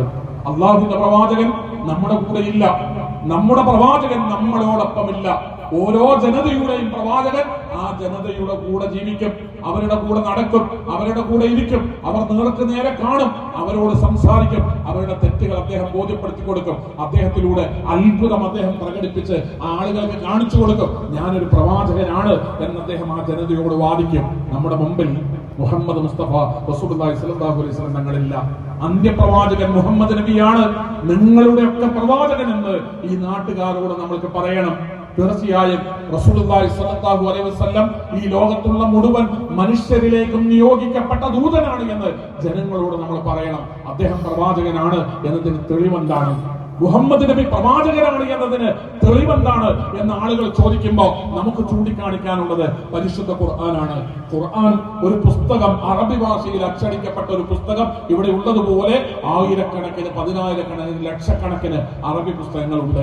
ഇംഗ്ലീഷിൽ ലക്ഷോപലക്ഷം പുസ്തകങ്ങളുണ്ട്. ലോകത്തെ എല്ലാ മനുഷ്യഭാഷകളിലും പുസ്തകങ്ങളുണ്ട്. ആ ലോകത്തെ, ഈ ലോകത്തിൽ നിന്ന് അച്ചടിക്കപ്പെട്ട മുഴുവൻ പുസ്തകങ്ങളും ആഴ്ചയിൽ ഒരു പുസ്തകം വെച്ച് വായിച്ചു തീർക്കണം. ഭൂമി ലോകത്ത് അച്ചടിക്കപ്പെട്ട ഇന്നുള്ള മുഴുവൻ പുസ്തകങ്ങളും ആഴ്ചയിൽ ഒരു പുസ്തകം എന്നുള്ള രൂപത്തിൽ ലോകത്ത് വായിച്ചു തീർക്കാൻ 30 ലക്ഷം വർഷം വേണ്ടിവരും എന്നാണ് കണക്ക്. ഇന്ന് ലോകത്ത് നിലനിൽക്കുന്ന എല്ലാ പുസ്തകങ്ങളും കൂടെ ഒരാൾക്ക് വായിച്ചു തീർക്കണമെങ്കിൽ, ആഴ്ചയിൽ ഒരു പുസ്തകം വായിച്ചു തീർക്കുകയാണെങ്കിൽ 30 ലക്ഷം വർഷം വേണം ഈ പുസ്തകങ്ങളൊക്കെ കൂടി വായിച്ചു തീർക്കാൻ. ഈ 30 ലക്ഷം വർഷം എടുത്ത് വായിച്ചു തീർക്കാവുന്ന കോടാനുകോടി പുസ്തകങ്ങളുടെ കൂട്ടത്തിൽ നിന്ന് ഖുർആൻ എന്ന് പറയുന്ന ഒരു ഗ്രന്ഥത്തെ ഉയർത്തി കാണിച്ചിട്ട് ഇത് മുഹമ്മദ് നബിയാണ് എന്നതിനുള്ള മുഅ്ജിസത്താണ്, മുഹമ്മദ് നബിയുടെ പ്രവാചകത്വത്തിന്റെ അടയാളമാണിത്, മുഹമ്മദ് നബിയുടെ പ്രവാചകത്വത്തിലുള്ള തെളിവാണിത്, മുഹമ്മദ് നബി അന്ത്യദൂതനാണ് എന്നതിന്റെ സാക്ഷ്യമാണിത്. ഖുർആൻ കാണുമ്പോ, ഈ ഖുർആൻ നിങ്ങൾ ഖുർആൻ പഠിക്കുമ്പോ, ഖുർആൻ മനസ്സിലാക്കുമ്പോ, ഈ ഖുർആൻ ഒരു പ്രവാചകനിലൂടെ അല്ലാതെ ലോകത്തൊരിക്കലും അവതരിപ്പിക്കപ്പെടുകയില്ല. അത് 1400 കൊല്ലം മുമ്പല്ല, ഇന്നാണെങ്കിൽ പോലും ഖുർആനിനെ പോലെയുള്ള ഒരു ഗ്രന്ഥം എഴുതാൻ ലോകത്ത് ഒരു മനുഷ്യർക്കും സാധ്യമാവുകയില്ല എന്ന് ആളുകൾക്ക് ബോധ്യപ്പെടണം. സഹോദരങ്ങളെ, സഹോദരിമാരെ, നമ്മളാണ് ഖുർആനിന്റെ വക്താക്കൾ, ഖുർആനിന്റെ അഹ്ലുകാർ, ഖുർആനിന്റെ ആളുകൾ, പരിശുദ്ധ ഖുർആനിനെ പ്രതിനിധാനം ചെയ്യുന്നവർ ഞാനും നിങ്ങളുമാണ്. നമ്മുടെ മനസ്സിനകത്ത് ഞാൻ എന്റെ വളരെ ആത്മാർത്ഥമായ ഒരു ചോദ്യമാണ്, പരിശുദ്ധ ഖുർആൻ എന്ന് പറയുന്ന ഗ്രന്ഥം ലോകത്ത് ലക്ഷോപലക്ഷം പുസ്തകങ്ങളുടെ കൂട്ടത്തിൽ നിന്ന് നമുക്കതിനോട് ആദരവുണ്ട്, നമുക്കതിനോട് ബഹുമാനമുണ്ട്. അതുണ്ടോ എന്നല്ല ഞാൻ ചോദിക്കുന്നത്, പരിശുദ്ധ ഖുർആനിനെ ആദരിക്കാറുണ്ടോ എന്നല്ല ചോദ്യം. പരിശുദ്ധ ഖുർആൻ എന്ന് പറയുന്ന ഗ്രന്ഥം ലക്ഷക്കണക്കിന് പുസ്തകങ്ങൾക്കിടയിൽ നിന്ന് അത്ഭുതകരമായ രീതിയിൽ വേറിട്ട് നിൽക്കുന്ന ഒരു ഗ്രന്ഥമാണ് എന്ന് നമുക്ക് ബോധ്യപ്പെട്ടിട്ടുണ്ടോ, അനുഭവപ്പെട്ടിട്ടുണ്ടോ എന്നാണ് എന്റെ ചോദ്യം. നമുക്ക് എന്തെങ്കിലും ഇവിടെയുള്ള പരിഭാഷ, ഖുർആന്റെ പരിഭാഷയും പരിശുദ്ധ ഖുർആനിന്റെ ഒരു കോപ്പി എടുത്തിട്ട് ഈ ഗ്രന്ഥത്തിന് എന്തൊരു മഹത്വമുണ്ട് എന്ന് നമുക്ക് അനുഭവപ്പെടുന്ന, നമുക്ക് സ്വയം അത് ബോധ്യപ്പെടുന്ന, നമ്മുടെ മനസ്സിനകത്ത് അത് തിരിച്ചറിയാൻ കഴിയുന്ന, ധൈര്യസമേതം അത് മറ്റൊരു മനുഷ്യനോട് പറയാൻ കഴിയുന്ന ഒരു സാഹചര്യം നമുക്കുണ്ടായിട്ടുണ്ടോ എന്ന് നമ്മൾ ഗൗരവത്തോടു കൂടെ ചിന്തിക്കണം. പരിശുദ്ധ ഖുർആൻ സഹോദരങ്ങളെ 1400 കൊല്ലം മുമ്പ് ഖുർആൻ അവതരിപ്പിക്കപ്പെട്ടു. ഖുർആൻ അവതരിപ്പിക്കപ്പെടുന്ന കാലഘട്ടത്ത് അറബ് ലോകത്ത് കടലാസുകളില്ല, അറേബ്യയിൽ അന്ന് കടലാസില്ല, ലോകത്തന്ന് കടലാസുണ്ട്. AD 105 ചൈനക്കാരൻ കടലാസ് വിദ്യ കണ്ടുപിടിച്ചിട്ടുണ്ട്. മൾബറി മരത്തിന്റെ തൊലിയും പഴയ തുണികളൊക്കെ ഉപയോഗിച്ച് പൾപ്പുണ്ടാക്കി, ആ പൾപ്പ് ഉപയോഗിച്ച് അത് ഒരു കടലാസ് ഉണ്ടാക്കുന്ന കടലാസ് നിർമ്മാണ വിദ്യ AD 105 ചൈനക്കാർക്ക് അറിയായിരുന്നു. ഖലീഫ മഅ്മൂന്റെ കാലഘട്ടത്തിലാണ്, 600 കൊല്ലം കഴിഞ്ഞിട്ടാണ്, AD 751 അറബ് ലോകത്തേക്ക് കടലാസ് നിർമ്മാണ വിദ്യ എത്തുന്നത്. 600 കൊല്ലം കഴിഞ്ഞ് ഉണ്ടാക്കി, 600-600-ലേറെ വർഷം കഴിഞ്ഞിട്ടാണ് അറബി ലോകത്തേക്ക് കടലാസ് വിദ്യ. ചൈനയുടെ പുറത്തേക്ക് കടലാസ് നിർമ്മാണ വിദ്യ ആരെയും അറിയിക്കാതെ ഇങ്ങനെ സ്വകാര്യമായി കൊണ്ടു നടന്നതാണ്. സിൽക്ക് ഉണ്ടാക്കുന്ന വിദ്യ ചൈനക്കാർ മറച്ചു വെച്ച ചരിത്രത്തിൽ നമ്മൾ വായിക്കുന്നത് പട്ടുനൂലിന്റെ പുഴുവും സിൽക്കും അതുണ്ടാക്കുന്ന വിദ്യയും ലോകത്തിന്റെ മുന്നിൽ ചൈനക്കാർ അത് കണ്ടുപിടിച്ച് ചൈനക്കാർ അത് മറച്ചു വെച്ചത് 3000 കൊല്ലത്തോളമാണ് എന്നാണ് ചരിത്രത്തിൽ നമ്മൾ വായിക്കുക. 600 കൊല്ലം കടലാസ് ഉണ്ടാക്കുന്ന വിദ്യ ചൈനക്കാർ അവർക്ക് മാത്രമായി അവരുണ്ടാക്കി ലോകത്തിന്റെ പല ഭാഗങ്ങളിലേക്ക് കൊടുത്തയച്ച് അവർ ലാഭം വാങ്ങുന്ന, അവരുടെ രാജ്യത്ത് ഒതുങ്ങി നിൽക്കുന്ന വിദ്യയായി അവർ കാത്തു സൂക്ഷിച്ചു. ആരെങ്കിലും കടലാസ് നിർമ്മാണ വിദ്യ ചൈനക്ക് പുറത്താർക്കെങ്കിലും പറഞ്ഞു കൊടുത്താൽ അത് രാജ്യദ്രോഹ കുറ്റമായി, അവർ കൊല്ലപ്പെടുന്ന സാഹചര്യങ്ങൾ ചൈനയിലുണ്ടായി. അതുകൊണ്ട് ആരും കടലാസ് അങ്ങനെ ഉണ്ടാക്കും എന്ന് പറഞ്ഞു കൊടുക്കില്ല. 751 ഖലീഫ മഅ്മൂന്റെ കാലഘട്ടത്തിൽ അറബികളും ചൈനക്കാരും തമ്മിൽ നടന്ന ഒരു യുദ്ധത്തിൽ, അബ്ബാസി ഖലീഫമാരുടെ കാലഘട്ടത്തിൽ നടന്ന യുദ്ധത്തിൽ ചൈനക്കാരിൽ നിന്ന് കുറച്ചാളുകൾ ബന്ദികളായി പിടിക്കപ്പെടാൻ, ആ ബന്ദികളായി പിടിക്കപ്പെട്ടവർക്ക് കടലാസ് നിർമ്മാണ വിദ്യ അറിയാമായിരുന്നു. അവരിലൂടെയാണ് അറബി ലോകത്തേക്ക് കടലാസ് എത്തുന്നത്. അറബ് ലോകത്ത് നിന്നാണ് അത് പിന്നീട് സ്പെയിൻ വഴി പാശ്ചാത്യ രാജ്യങ്ങളിൽ എത്തുന്നത്. അങ്ങനെയാണ് ലോകത്ത് കടലാസ് വ്യാപകമായത് എന്നാണ് കടലാസിന്റെ ചരിത്രം നമ്മളെ പഠിപ്പിക്കുന്നത്. അള്ളാഹുവിന്റെ പ്രവാചകന്റെ കാലത്ത് ആളുകൾ എഴുതിയത്, അള്ളാഹുവിന്റെ റസൂൽ അത് ആവശ്യപ്പെട്ടു എഴുതി വെക്കാൻ. അള്ളാഹുവിന്റെ പ്രവാചകൻ മനഃപ്പാഠമാക്കാൻ പഠിപ്പിച്ചതുപോലെ പരിശുദ്ധ ഖുർആൻ എഴുതി വെക്കണമെന്ന് റസൂൽ പ്രത്യേകം നിർദ്ദേശിച്ചു. 2 രീതിയിലാണ് ഖുർആൻ ലോകത്ത് സംരക്ഷിക്കപ്പെട്ടത്. ഒന്ന് ആളുകളുടെ മനസ്സുകളിലൂടെയാണ്. മനസ്സുകളിൽ നിന്ന് മനസ്സുകളിലേക്ക് ആളുകൾ പരിശുദ്ധ ഖുർആൻ പകർന്നു കൊടുത്ത് ലോകത്ത് ഖുർആൻ സംരക്ഷിക്കപ്പെട്ടിട്ടുണ്ട്. ഖുർആനിന്റെ എഴുത്ത് കോപ്പികൾ ഏതെങ്കിലും കാലഘട്ടത്തിൽ നഷ്ടപ്പെട്ടാൽ വീണ്ടെടുക്കാവുന്ന വിധം ആളുകൾ മനസ്സിൽ ഖുർആനിനെ കാത്തു സൂക്ഷിച്ചു. ഖുർആൻ മനപ്പാടമുള്ളവർ ഏതെങ്കിലും കാലഘട്ടത്തിൽ ഇല്ലാതായാൽ ഖുർആനിനെ വീണ്ടെടുക്കാൻ കഴിയുന്ന വിധം അള്ളാഹുവിന്റെ റസൂൽ ഓതി കൊടുക്കുമ്പോൾ അത് അതുപോലെ കേട്ട് അതുപോലെ എഴുതി വെച്ച് പരിശുദ്ധ ഖുർആൻ സംരക്ഷിക്കപ്പെട്ടു. മുഹമ്മദ് മുസ്തഫ റസൂലുള്ളാഹി സ്വല്ലല്ലാഹു അലൈഹി വസല്ലം തങ്ങൾ മരണപ്പെട്ടതിന് ശേഷമാണ് ഖുർആൻ പൂർണ്ണമായും എഴുതി വെച്ചത്. എല്ലാം കൂടെ ചേർത്ത് 2 ചട്ടക്കുള്ളിലാക്കി ഒരു മുസ്ഹഫ് എന്ന് നമ്മൾ പറയുന്ന ഖുർആന്റെ ക്രോഡീകരണം നടക്കുന്നത്. യമാമ യുദ്ധത്തിൽ ഖുർആൻ മനപ്പാടമുള്ള ഹാഫിളുകളായ 70 ആളുകൾ ഒരുമിച്ച് മരണപ്പെട്ടപ്പോ ഉമർ ഇബ്നു ഖത്താബ് റളിയല്ലാഹു അൻഹു ആണ് അല്ലാഹുവിന്റെ പ്രവാചകൻ അബൂബക്കർ സിദ്ദീഖ് റളിയല്ലാഹു അൻഹുവിനോട് നമുക്ക് ഖുർആൻ എഴുതി സൂക്ഷിച്ചത് എല്ലാം കൂടെ ചേർത്ത് ഒറ്റ ഗ്രന്ഥമാക്കി മാറ്റാം എന്ന നിർദ്ദേശം വെക്കുന്നത്. അബൂബക്കർ സിദ്ദീഖിന്റെ കാലഘട്ടത്തിലാണ് പരിശുദ്ധ ഖുർആൻ ഒരൊറ്റ ഗ്രന്ഥമായി ഒരു ചട്ടക്കുള്ളിൽ ഒരു ഗ്രന്ഥമായി എഴുതി സൂക്ഷിക്കുന്ന സാഹചര്യം ഉണ്ടാകുന്നത്. അബൂബക്കർ സിദ്ദീഖിന്റെ കാലം കഴിയുമ്പോൾ ഉമർ ഇബ്നു ഖത്താബ് റളിയല്ലാഹു അൻഹു ആണ് ആ ഒരൊറ്റ കോപ്പി സൂക്ഷിച്ചത്. അദ്ദേഹത്തിന്റെ കാലം കഴിയുമ്പോൾ ഹഫ്സ റളിയല്ലാഹു അൻഹ, നമ്മുടെ ഉമ്മ അല്ലാഹുവിന്റെ പ്രവാചകന്റെ ഭാര്യ ഉമർ ഇബ്നു ഖത്താബിന്റെ മകൾ ഹഫ്സ റളിയല്ലാഹു അൻഹയാണ് ഖുർആനിന്റെ ആ ഒരു കോപ്പി സൂക്ഷിച്ചത്. പിന്നീട് ഉസ്മാൻ ഇബ്നു അഫ്ഫാൻ റളിയല്ലാഹുവിന്റെ കാലഘട്ടത്തിൽ വ്യത്യസ്ത പ്രവിശ്യകളിലേക്ക് ആ ഒരു കോപ്പി വാങ്ങിക്കൊണ്ടുപോയി അതിൽ നിന്ന് കോപ്പികൾ പകർത്തിയിട്ടാണ് തന്റെ രാജ്യത്തിന്റെ വിവിധ പ്രവിശ്യകളിലേക്ക് ഉസ്മാൻ ഇബ്നു അഫ്ഫാൻ റളിയല്ലാഹു അൻഹു 6 കോപ്പികൾ എടുത്തിട്ട് കൊടുത്തയച്ചു എന്ന് ചരിത്രത്തിൽ നമ്മൾ പറയുന്നത്. പരിശുദ്ധ ഖുർആൻ അത് എഴുതിയാണ് സൂക്ഷിക്കപ്പെട്ടത്. കയ്യെഴുത്തു പ്രതികളിലൂടെയാണ് ലോകത്ത് ഖുർആൻ സൂക്ഷിക്കപ്പെട്ടത്. എല്ലിലും കല്ലിലും തോലിലുമാണ് ആളുകൾ ഖുർആൻ എഴുതി സൂക്ഷിച്ചത്. ആ തോലിൽ എഴുതി സൂക്ഷിക്കപ്പെട്ട ഖുർആൻ, തോലുകളിൽ എഴുതി സൂക്ഷിക്കപ്പെട്ട ഖുർആൻ ലോകത്തോട് 2015 ബ്രിട്ടനിലെ ബർമിംഗ്ഹാം യൂണിവേഴ്സിറ്റി 2015 ബ്രിട്ടനിലെ ബർമിംഗ്ഹാം യൂണിവേഴ്സിറ്റി ലോകത്തോട് വിളിച്ചു പറയാണ്, മുഹമ്മദ് നബിയുടെ കാലഘട്ടത്തിൽ എഴുതി സൂക്ഷിക്കപ്പെട്ട പരിശുദ്ധ ഖുർആനിന്റെ 3 അധ്യായങ്ങളുടെ തോലിലെഴുതിയ ഒരു കോപ്പി ഞങ്ങളുടെ കയ്യിലുണ്ട് എന്ന് ബ്രിട്ടനിലെ ബർമിംഗ്ഹാം സർവകലാശാല ലോകത്തോട് വിളിച്ചു പറയുകയാണ്. നിങ്ങൾ പരിശുദ്ധ ഖുർആനിന്റെ ബർമിംഗ്ഹാം മാനുസ്ക്രിപ്റ്റ് എന്ന് ഗൂഗിൾ ചെയ്താൽ അതിന്റെ വിശദമായ വിവരങ്ങൾ കിട്ടും. പരിശുദ്ധ ഖുർആനിന്റെ ബർമിംഗ്ഹാം കയ്യെഴുത്തു പ്രതി എന്നാണ് അതറിയപ്പെടുന്നത്. ഖുർആനിലെ 18, 19, 20 അധ്യായങ്ങളാണ് ആ തോൽ കഷ്ണത്തിലുള്ളത്. ആ തോൽ കഷ്ണം ബ്രിട്ടനിൽ എത്തിയതിന് പോലും ഒരു ചരിത്രമുണ്ട്. നമ്മളിവിടെ പലതും നഷ്ടപ്പെട്ടപ്പോ, നമ്മുടെ ലോകത്ത് പലതും നഷ്ടപ്പെട്ടപ്പോ കയ്യെഴുത്ത് പ്രതികൾ, ഖുർആനിന്റെ കയ്യെഴുത്ത് പ്രതികൾ 100 കണക്കിന് കയ്യെഴുത്ത് പ്രതികളാണ് പല കാലഘട്ടങ്ങളിലായി നഷ്ടപ്പെട്ടു എന്ന് പറയുന്നത്. ആ നഷ്ടപ്പെട്ട കൂട്ടത്തിൽ, കയ്യെഴുത്ത് പ്രതികൾ നഷ്ടപ്പെട്ട കൂട്ടത്തിൽ ഏറ്റവും പ്രധാനപ്പെട്ട ഒരു ചരിത്രം 1258 താർത്താരികൾ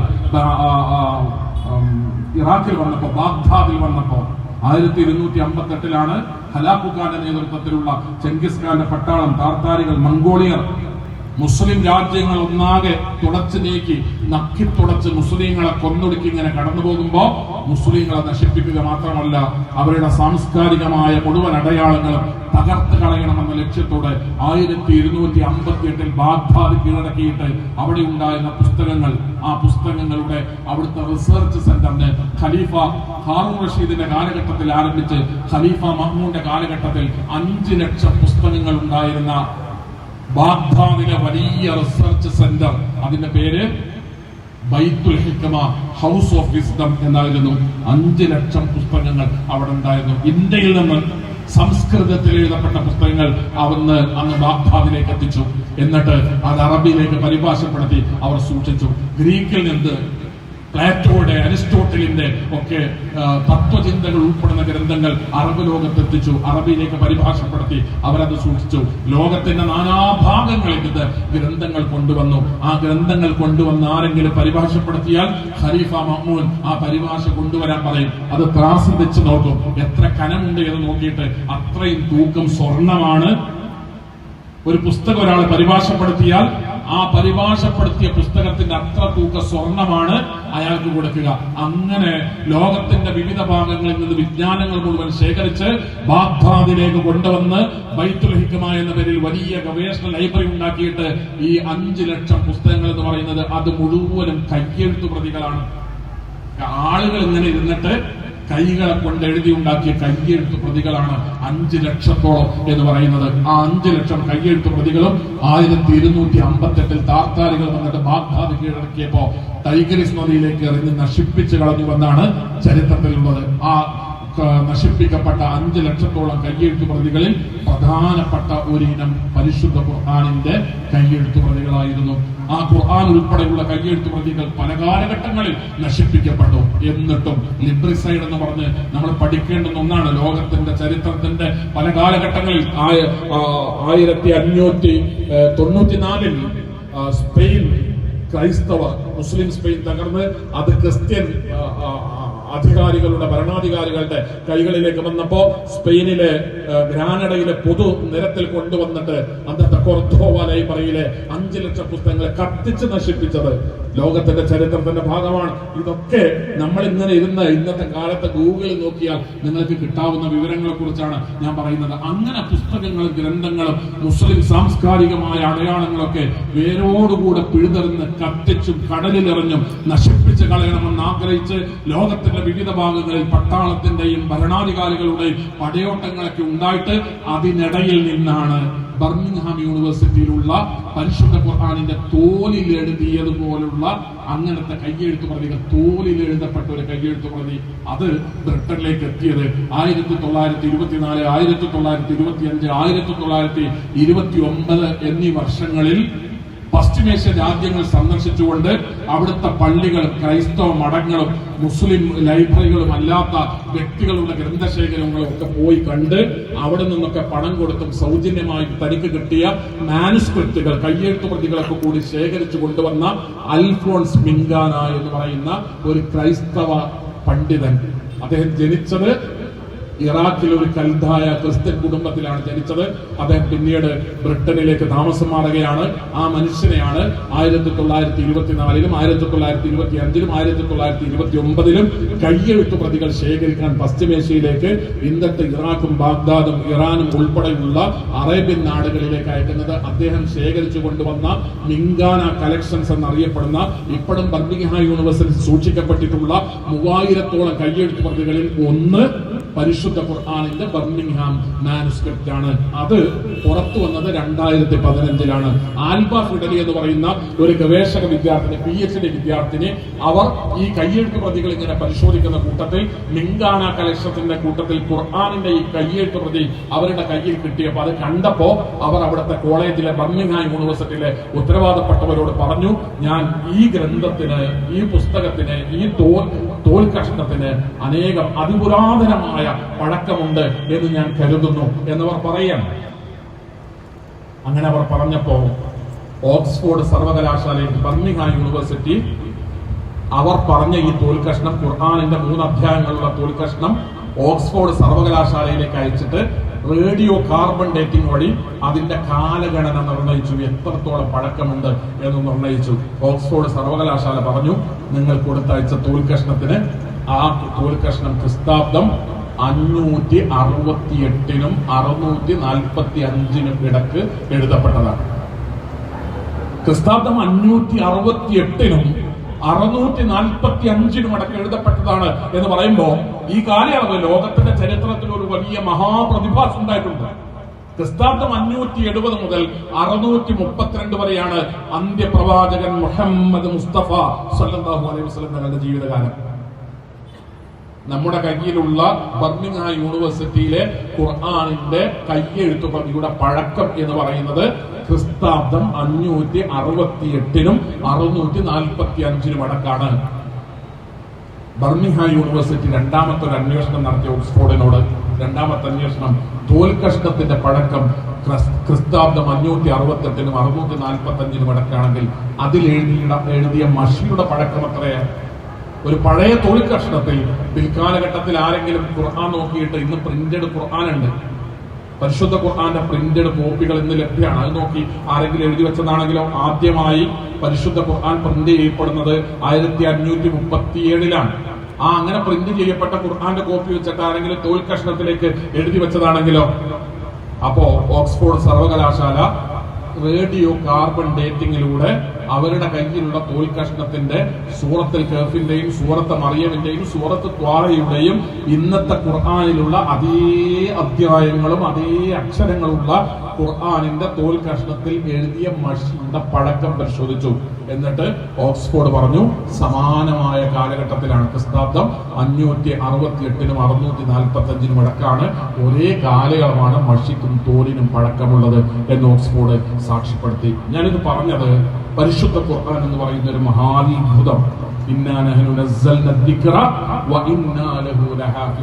കമ്മ്യൂണിസ്റ്റുകാരൻ ഇപ്പോഴും മൂലധനം എന്ന് പറയുന്ന പുസ്തകത്തെ കുറിച്ച് അഭിമാനത്തോടുകൂടെ ലോകത്തോട് വർത്തമാനം പറയും. മാർക്സിന്റെ രചനകളെ കുറിച്ച്, ലോകത്തെ എഴുത്തുകളെ കുറിച്ച്, അതത് മതത്തിന്റെ സംഘടനയുടെ വിഭാഗത്തിന്റെ ദർശനത്തിന്റെ പ്രത്യയശാസ്ത്രത്തിന്റെ ആളുകൾ ലോകത്തോട് സംസാരിക്കും. പരിശുദ്ധ ഖുർആൻ എന്ന് പറയുന്ന ഗ്രന്ഥം മുഹമ്മദ് നബി സല്ലല്ലാഹു അലൈഹി വസല്ലം തങ്ങളുടെ കാലഘട്ടത്തിലാണ് അവതരിപ്പിക്കപ്പെട്ടത്. അത് അന്ന് എഴുതപ്പെട്ടിട്ടുണ്ട് എന്ന് പറയുന്നത് ഈ ലോകത്തെ ഏതെങ്കിലും ഒരു മുസ്ലിം വിശ്വാസിയല്ല. ബ്രിട്ടനിൽ നിന്നുള്ള ബർമിംഗ്ഹാമിനെ പോലെയുള്ള ഒരു സർവകലാശാലയിലെ ക്രൈസ്തവ ഗവേഷകന്മാർ ലോകത്തോട് വിളിച്ചു പറയാണ്, ഞങ്ങളുടെ കയ്യിൽ മുഹമ്മദ് നബിയുടെ കാലഘട്ടത്തിൽ എഴുതപ്പെട്ട ഖുർആനിന്റെ 3 അധ്യായങ്ങളുടെ ഒരു തോൽ കഷ്ണം ഞങ്ങളുടെ കയ്യിലുണ്ട് എന്നവർ ലോകത്തിന്റെ മുമ്പിൽ സാക്ഷ്യപ്പെടുത്തുകയാണ്. പരിശുദ്ധ ഖുർആൻ എഴുതിയത് നഷ്ടപ്പെടുന്നിടത്ത് മനപ്പാടമുള്ളത് നഷ്ടപ്പെടുന്നിടത്ത് എഴുതിയതിനെ അവലംബിക്കാൻ കഴിയുന്ന വിധം കാലാകാലങ്ങളിൽ ഖുർആൻ എഴുതിയും സൂക്ഷിക്കപ്പെട്ടു, മനപ്പാടമാക്കിയും സൂക്ഷിക്കപ്പെട്ടു. ഞാൻ പറഞ്ഞില്ലേ, പരിശുദ്ധ ഖുർആൻ എഴുതി സൂക്ഷിക്കപ്പെടുന്നിടത്ത് നിന്ന് കയ്യെഴുത്തു പ്രതികളിൽ നിന്ന് ആദ്യമായി പ്രിന്റിംഗിലേക്ക് ഖുർആൻ മാറുന്നത് 1538-ലാണ്. ഇറ്റലിയിൽ വെച്ച് വെനീസിൽ വെച്ചാണ് ഖുർആൻ ആദ്യമായി പ്രിന്റ് ചെയ്യുന്നത്. 1440 അച്ചടിയത്തുണ്ടായി. 1445 ബൈബിൾ അച്ചടിക്കപ്പെട്ടു. ലോകത്ത് ഏറ്റവും ആദ്യമായി അച്ചടിക്കപ്പെട്ട ഒരു വലിയ പുസ്തകം എന്ന് പറയുന്നത് ബൈബിളാണ്. 1445 ബൈബിൾ അച്ചടിക്കപ്പെട്ടു. അത് കഴിഞ്ഞ് പിന്നെയും 100 കൊല്ലം കഴിഞ്ഞിട്ടാണ് ഖുർആൻ അച്ചടിക്കപ്പെടുന്നത്. 1538 ഇറ്റലിയിലെ വെനീസിൽ ടഗാനിനി ബ്രദേഴ്സാണ് ഖുർആൻ ആദ്യമായി അച്ചടിക്കുന്നത്. അത് ഖുർആനിനോടുള്ള ആദരവ് കൊണ്ടല്ല, ഓട്ടോമൻ സാമ്രാജ്യത്തിലേക്ക് അയച്ച് മുസ്ലിങ്ങൾക്ക് വിറ്റ് പണമുണ്ടാക്കണമെന്ന ലക്ഷ്യത്തോടുകൂടെ ഒരു ബിസിനസ് ചെയ്യുന്ന 2 സഹോദരങ്ങൾ ചേർന്നാണ് അത് അച്ചടിച്ചത്. പക്ഷേ മുസ്ലിം ലോകത്തേക്ക് കയറ്റി അയച്ച ഖുർആൻ ഒരു കോപ്പി പോലും സ്വീകരിക്കപ്പെടാതെ ലോകത്താദ്യമായി പ്രിന്റ് ചെയ്യപ്പെട്ട ഖുർആൻ ഇറ്റലിയിലേക്ക് തിരിച്ചയക്കപ്പെട്ടു. 1985 അടുത്ത കാലത്ത് 1985 ഇറ്റലിയിൽ വെച്ച് ആദ്യമായി അച്ചടിക്കപ്പെട്ട ഖുർആനിന്റെ ഒരു കോപ്പി ഇറ്റലിയിലെ ഒരു ലൈബ്രറിയിൽ നിന്ന് കിട്ടുകയുണ്ടായി. ആ ഖുർആനിന്റെ കോപ്പി തിരിച്ചയക്കപ്പെടാനുള്ള കാരണം എന്താണ്?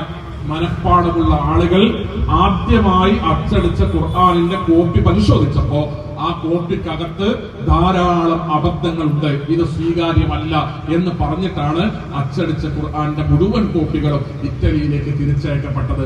അബദ്ധത്തിൽ സംഭവിച്ചാലും ബോധപൂർവം ആരെങ്കിലും തിരുത്താൻ ശ്രമിച്ചാലും സാധ്യമല്ലാത്ത വിധം മനപ്പാടങ്ങളിലൂടെ സംരക്ഷിക്കപ്പെട്ട ഖുർആൻ, പരിശുദ്ധ ഖുർആൻ പിന്നീട് മുസ്ലിം പണ്ഡിതന്മാരുടെ സാന്നിധ്യത്തിൽ അച്ചടിക്കപ്പെടുന്നത് സെന്റ് പീറ്റേഴ്സ്ബർഗിൽ, റഷ്യയിൽ സെന്റ് പീറ്റേഴ്സ്ബർഗിലാണ്. 1787 അന്നത്തെ റഷ്യൻ ചക്രവർത്തിനിയുടെ നിർദ്ദേശപ്രകാരം മുല്ല ഉസ്മാൻ ഇസ്മായിൽ എന്ന് പറയുന്ന ഒരു പണ്ഡിതന്റെ നേതൃത്വത്തിൽ 1787 ഖുർആൻ പിന്നീട് പ്രിന്റ് ചെയ്യപ്പെടുന്നുണ്ട്. ഇന്ന് നമ്മൾ ഉപയോഗിക്കുന്ന ഖുർആനിന്റെ കോപ്പികൾ അത് പരിശുദ്ധ ഖുർആനിന്റെ കൈറോ എഡിഷൻ എന്നാണ് അത് അറിയപ്പെടുക. 1824 ഈജിപ്തിൽ കൈറോവിൽ വെച്ച് അച്ചടിക്കപ്പെട്ട ഖുർആനിന്റെ കോപ്പികളാണ് ഇന്ന് നമ്മൾ ഉപയോഗിക്കുന്നത്. ആ അച്ചടിക്കപ്പെട്ട ഖുർആനിന്റെ കോപ്പികളും പരിശുദ്ധ ഖുർആനിന്റെ കയ്യെഴുത്തു പ്രതികളും ഇത് രണ്ടും വെച്ച് നോക്കുമ്പോൾ ലോകത്തെ പണ്ഡിതന്മാരും ഗവേഷകന്മാരും പറയുന്നു, ആധുനിക കാലഘട്ടത്തിൽ അച്ചടിക്കപ്പെടുന്ന ഖുർആൻ എന്തോ അതേ ഖുർആനാണ് ലോകത്ത് നൂറ്റാണ്ടുകൾക്ക് മുൻപ് മുഹമ്മദ് നബി സല്ലല്ലാഹു അലൈഹി വസല്ലം തങ്ങൾ ജീവിച്ചിരുന്ന കാലഘട്ടത്തിൽ ആളുകൾ കൈകൾ കൊണ്ടെഴുതിയ ഖുർആനും. ഈ 2 ഖുർആനുകളും തമ്മിൽ അക്ഷരങ്ങളിലോ പദങ്ങളിലോ യാതൊരു തരത്തിലുള്ള വ്യത്യാസങ്ങളുമില്ല എന്ന് ലോകത്തിന്റെ മുമ്പിൽ മുസ്ലിങ്ങളല്ലാത്ത ഗവേഷകന്മാർ സാക്ഷ്യപ്പെടുത്തുമ്പോ ഇന്നാ നഹ്നു നസ്സൽന ദിക്റ ലോകമേ മനുഷ്യരെ, നാമാണ് ഖുർആനിനെ അവതരിപ്പിച്ചത്. നാം തന്നെ വേദഗ്രന്ഥമായ ഖുർആനിനെ സംരക്ഷിക്കുന്നതുമാണ് എന്ന് ലോകത്തിന്റെ രക്ഷിതാവ്, ഈ പ്രപഞ്ചത്തിന്റെ സത്താവ്, മനുഷ്യനെ സൃഷ്ടിച്ചവൻ ലോകത്തോട് വിളിച്ചു പറഞ്ഞിട്ടുണ്ട്. ആ ഖുർആനാണ് എന്റെയും നിങ്ങളുടെയും കയ്യിലുള്ളത്. പ്രിയപ്പെട്ടവരെ, സഹോദരങ്ങളെ, സഹോദരിമാരെ, ആ ഖുർആൻ ആ ഗൗരവത്തിൽ അത് ഏറ്റെടുത്തിട്ട് ആ ഖുർആനിനെ പഠിക്കാൻ 1400 കൊല്ലമായി ശത്രുവും മിത്രവുമായ ആയിരക്കണക്കിന്, പതിനായിരക്കണക്കിന്, ലക്ഷക്കണക്കിന് മനുഷ്യരുടെ കൈകളിലൂടെയും മനസ്സുകളിലൂടെയും കൈമാറ്റം ചെയ്യപ്പെട്ട നമ്മുടെ അടുക്കലേക്ക് എത്തിപ്പെട്ട, സംരക്ഷിക്കപ്പെട്ട പരിശുദ്ധ ഖുർആൻ അബൂബക്കർ സിദ്ദീഖ് റളിയല്ലാഹുവിന്റെ മനസ്സിനകത്ത് കൊടുങ്കാറ്റുയർത്തുകയും, ഉമർ ഇബ്നു ഖത്താബ് റളിയല്ലാഹുവിന്റെ മനസ്സിനകത്ത് വിപ്ലവങ്ങൾ ഉണ്ടാക്കുകയും, ഉസ്മാൻ ഇബ്നു അഫ്ഫാന്റെ ജീവിതത്തെ ആമൂലാഗ്രം സ്വാധീനിക്കുകയും, അലി ഇബ്നു അബീ ത്വാലിബിന്റെ ജീവിതത്തെ ചെറുപ്പം മുതൽ തന്നെ ചിട്ടപ്പെടുത്തുകയും ചെയ്ത അതേ പരിശുദ്ധ ഖുർആനാണ് എന്റെയും നിങ്ങളുടെയും കൈകളിലുള്ളത്. മുഹമ്മദ് മുസ്തഫ റസൂലുള്ളാഹി സ്വല്ലല്ലാഹു അലൈഹി വസല്ലം രോഗബാധിതനായി കിടപ്പിലായി പള്ളിയിലേക്ക് പോകാൻ കഴിയാതെ വന്നപ്പോൾ അല്ലാഹുവിന്റെ പ്രവാചകൻ പറഞ്ഞു, അബൂബക്കർ സിദ്ദീഖിനോട് പള്ളിയിൽ പോയി ആളുകൾക്ക് ഇമാമത്ത് നിൽക്കാൻ പറയണം. ആയിഷ ബീവി പറഞ്ഞു, അത് പറ്റില്ല, എന്റെ ഉപ്പ ഇമാമത്ത് നിൽക്കാൻ പറ്റില്ല. അല്ലാഹുവിന്റെ പ്രവാചകൻ രണ്ടാമത് പറഞ്ഞു അബൂബക്കർ സിദ്ദീഖിനോട്, ആളുകൾ കാത്തു നിൽക്കുകയാണ്, അബൂബക്കർ സിദ്ദീഖിനോട് ഇമാമത്ത് നിൽക്കാൻ പറ. അല്ലാഹുവിന്റെ പ്രവാചകൻ ശരീരം വിറക്കുന്നുണ്ട്, പനിയുണ്ട്, തലവേദനയുണ്ട്, പള്ളിയിലേക്ക് പോകാൻ ഇമാമത്ത് നിൽക്കാൻ കഴിയാത്തത് കൊണ്ട് രണ്ടാമത് പറഞ്ഞു. ആയിഷ ബീവി വിസമ്മതം പറഞ്ഞു, തടസ്സം പറഞ്ഞു. മൂന്നാമതും പറഞ്ഞു അല്ലാഹുവിന്റെ പ്രവാചകൻ അബൂബക്കർ സിദ്ദീഖിനോട് ഇമാമത്ത് നിൽക്കാൻ പറ. ആയിഷ ബീവി പറഞ്ഞു, ഉപ്പാക്ക് അതിന് കഴിയില്ല. അല്ലാഹുവിന്റെ പ്രവാചകൻ പറഞ്ഞു, നിങ്ങൾ യൂസുഫിന്റെ പെണ്ണുങ്ങളാ. അല്ലാഹുവിന്റെ റസൂലിന് അത് ഇഷ്ടപ്പെട്ടില്ല. ആയിഷ ബീവിയോട്, നമ്മുടെ ഉമ്മയോട് അല്ലാഹുവിന്റെ പ്രവാചകൻ പറഞ്ഞു, നിങ്ങൾ യൂസുഫിന്റെ പെണ്ണുങ്ങളാ. അല്ലാഹുവിന്റെ പ്രവാചകനോട് ആയിഷ ബീവി ധിക്കാരം കാണിച്ചതല്ല, റസൂൽ പറഞ്ഞത് കേൾക്കാത്തത് കൊണ്ടല്ല. ആയിഷ ബീവി പറയുന്നത് എന്റെ ഉപ്പാക്ക് അതിന് കഴിയില്ല എന്നാണ്. പരിശുദ്ധ ഖുർആൻ പാരായണം ചെയ്യുമ്പോ ഒരു സൂക്തം കഴിയുമ്പോ, 2 സൂക്തം കഴിയുമ്പോ, 4 സൂക്തം കഴിയുമ്പോ എന്റെ വാപ്പ വിതുമ്പിപ്പോകും, എന്റെ വാപ്പയുടെ കൽബ് ഇടറിപ്പോകും. തൊണ്ട, അല്ലാഹുവിന്റെ പ്രവാചകരെ, എന്റെ വാപ്പയുടെ തൊണ്ട ഇടറിപ്പോകും. സംസാരിക്കാൻ കഴിയാതെ, പാരായണം ചെയ്യാൻ കഴിയാതെ ഉപ്പ കഷ്ടപ്പെടുന്നത് ഞാൻ ഒരുപാട് തവണ കണ്ടിട്ടുണ്ട്. ഇമാമത്ത് നിന്ന് ഖുർആൻ ഓതാൻ എന്റെ ഉപ്പക്ക് കഴിയില്ല എന്ന് പറഞ്ഞ ആയിഷ റളിയല്ലാഹു അൻഹ, സഹോദരങ്ങളെ, ഒരു ഗ്രന്ഥം പാരായണം ചെയ്തിട്ട്, ഒരു പുസ്തകം വായിച്ചിട്ട് അടുത്ത വരിക്ക് വായിക്കാൻ കഴിയാത്ത വിധം ആളുകൾ ഇങ്ങനെ കരഞ്ഞു പോകുന്ന ഒരു ഗ്രന്ഥം ലോകത്തുണ്ടെങ്കിൽ അത് പരിശുദ്ധ ഖുർആനാണ്. എങ്ങനെയാണ് മനുഷ്യ മനസ്സുകളെ ഇത് ഇത്രമാത്രം സ്വാധീനിക്കുന്നത്? അത് മറ്റൊരു മനുഷ്യന്റെ വാക്കല്ലാത്തത് കൊണ്ടാണ്. ഖുർആനിലെ അക്ഷരങ്ങൾ 100% അല്ലാഹുവിന്റെ അടുക്കൽ നിന്ന് അവതരിപ്പിക്കപ്പെട്ടതാണ് എന്നതുകൊണ്ടാണ്. ആ ഖുർആനിനോട് ആ രൂപത്തിൽ നീതി പുലർത്തിയാണോ ഞാൻ ജീവിക്കുന്നത് എന്ന് നമ്മൾ ഇപ്പൊ ഈ സെക്കൻഡിൽ ആലോചിക്കണം. പരിശുദ്ധ ഖുർആൻ എന്ന് പറയുന്ന ഒരു മഹാത്ഭുതത്തെ അല്ലാഹു നമ്മുടെ കയ്യിൽ വെച്ച് തന്നിട്ട് നമ്മൾ അതിനോട് നീതി പുലർത്തിയാണോ ജീവിക്കുന്നത്? മൂസാ നബി അലൈഹി ഇസ്ലാം ആണ് പ്രവാചകനെങ്കിൽ ആ മൂസാ നബി അലൈഹി ഇസ്ലാമിയുടെ വടി ഏതാണ് പിൽക്കാലഘട്ടത്തിൽ എടുത്ത് നിലത്തിട്ടാലും പാമ്പാകാൻ കഴിയുന്ന, അത്ഭുതം കാണിക്കുന്ന ഒരു വടി കൈകളിൽ ഏൽപ്പിച്ചാൽ നമ്മൾ അതിനെ എങ്ങനെയാണ് കാണുക? സഹോദരങ്ങളെ, പരിശുദ്ധ ഖുർആൻ നമ്മൾ ആരോധിയാലും അതിന്റെ അത്ഭുതം അതിലൂടെ പ്രകടിപ്പിക്കപ്പെടും. അതുണ്ടാക്കുന്ന സ്വാധീനം അതിലൂടെ പ്രകടിപ്പിക്കപ്പെടും. അത് ഏത് ശത്രുവിനെയും വിഴുങ്ങാൻ കഴിയുന്ന, ഏത് ശത്രുതയെയും വിഴുങ്ങാൻ കഴിയുന്ന, ഏത് വിമർശനങ്ങളെയും വിഴുങ്ങാൻ കഴിയുന്ന ദൈവികത, ദിവ്യത്വം പരിശുദ്ധ ഖുർആൻ എന്ന് പറയുന്ന ഗ്രന്ഥത്തിനുണ്ട്. തീർച്ചയായും ആ ഗ്രന്ഥത്തിന്റെ മഹത്വത്തെ മനസ്സിലാക്കി, അതിന്റെ പ്രാധാന്യത്തെ മനസ്സിലാക്കി, അതിന്റെ ഗൗരവത്തെ മനസ്സിലാക്കി നമ്മൾ അതിന്റെ പ്രബോധകന്മാരായി മാറണം, നമ്മൾ അതിന്റെ പ്രചാരകരായി മാറണം. നമ്മൾ ആ ഖുർആനിനെ ലോകത്തിന്റെ മുന്നിൽ ഉയർത്തിപ്പിടിക്കണം. മനുഷ്യർക്കും സമൂഹത്തിനുമുള്ള ധാർമ്മികതയുടെ പാഠങ്ങളായി ലോകത്തിനെ നമുക്ക് പഠിപ്പിക്കാനുള്ളത് ഖുർആനാണ്. ആ ഖുർആൻ സ്വയം പഠിക്കുന്നവരായി, അത് മറ്റുള്ളവർക്ക് പഠിപ്പിക്കുന്നവരായി നമ്മൾ മാറണം. നമ്മുടെ പ്രായം ഏതോ ആകട്ടെ, എത്ര വയസ്സാകട്ടെ, ജോലി ഏതോ ആകട്ടെ, പ്രൊഫഷൻ ഏതോ ആകട്ടെ, എത്ര തിരക്കുള്ളവരാകട്ടെ, പരിശുദ്ധ ഖുർആനിന്റെ മുമ്പിൽ അതിന്റെ ഒരു പഠിതാവായി, പരിശുദ്ധ ഖുർആനിന്റെ മുമ്പിൽ എന്റെ റബ്ബെനിക്ക് അത്ഭുതകരമായ രീതിയിൽ ഇറക്കി തരികയും അത്യത്ഭുതകരമായ രീതിയിൽ സംരക്ഷിക്കുകയും ഞാൻ ജീവിക്കുന്ന കാലത്തേക്ക് എന്റെ രക്ഷിതാവ് എനിക്ക് വേണ്ടി എടുത്തു വെക്കുകയും ചെയ്ത ഗ്രന്ഥമാണിത്. ശത്രു വന്ന് കടലിലെറിഞ്ഞ് നശിപ്പിക്കാൻ തോന്നിയപ്പോ, ആഗ്രഹിച്ചപ്പോ അതിന് കൊടുക്കാതെ, ശത്രു വന്ന് റോട്ടിലിട്ട് കത്തിക്കാൻ ശ്രമിച്ചപ്പോ അതിനനുവദിച്ചു കൊടുക്കാതെ, ആയിരക്കണക്കിന് കൊല്ലം കഴിഞ്ഞിട്ട് ഞാൻ ജനിച്ച് ജീവിക്കുന്ന കാലത്തേക്ക് എന്റെ റബ്ബ് എനിക്ക് വേണ്ടി സംരക്ഷിച്ച് നിലനിർത്തി തന്ന ഗ്രന്ഥമാണ് ഈ ഖുർആൻ. അതുകൊണ്ട് എന്റെ ജീവിതകാലത്ത് എനിക്ക് റബ്ബ് 60 വയസ്സ് വരെ ജീവിക്കാൻ അവസരം തന്നു. ഞാൻ ഇന്ന് വരെ ശ്രമിച്ചില്ല. ഞാൻ ഈ 60 വയസ്സ് 60ാമത്തെ വയസ്സ് മുതൽ എത്ര വയസ്സുവരെ അള്ളാഹു എനിക്ക് ആയുസ് നൽകുന്നുവോ അത്ര കാലം ഞാൻ ഖുർആൻ പഠിക്കും എന്ന തീരുമാനമാണ്.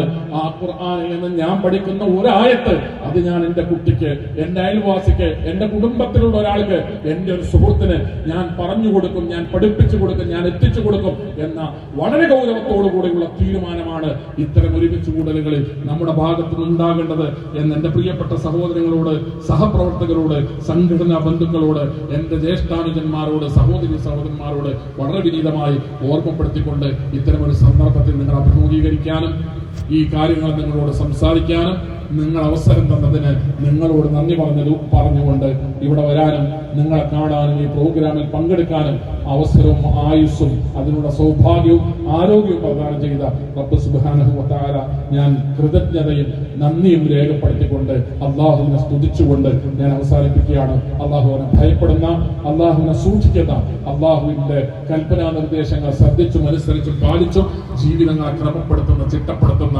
സ്വാലിഹീങ്ങളിൽ, സജ്ജനങ്ങളിൽ, സദ്വൃത്തവാന്മാരിൽ, നല്ല മനുഷ്യരുടെ കൂട്ടത്തിൽ കാരുണ്യവാനായ റബ്ബ് സുബ്ഹാനഹു വ തആല എന്നെയും നിങ്ങളെയും കുടുംബ സമേതം ഉൾപ്പെടുത്തി അനുഗ്രഹിക്കുമാറാകട്ടെ. വാഖിറു ദഅവാനാ അനിൽ ഹംദുലില്ലാഹി റബ്ബിൽ ആലമീൻ. അസ്സലാമു അലൈക്കും വറഹ്മത്തുള്ളാഹി വബറകാതുഹു.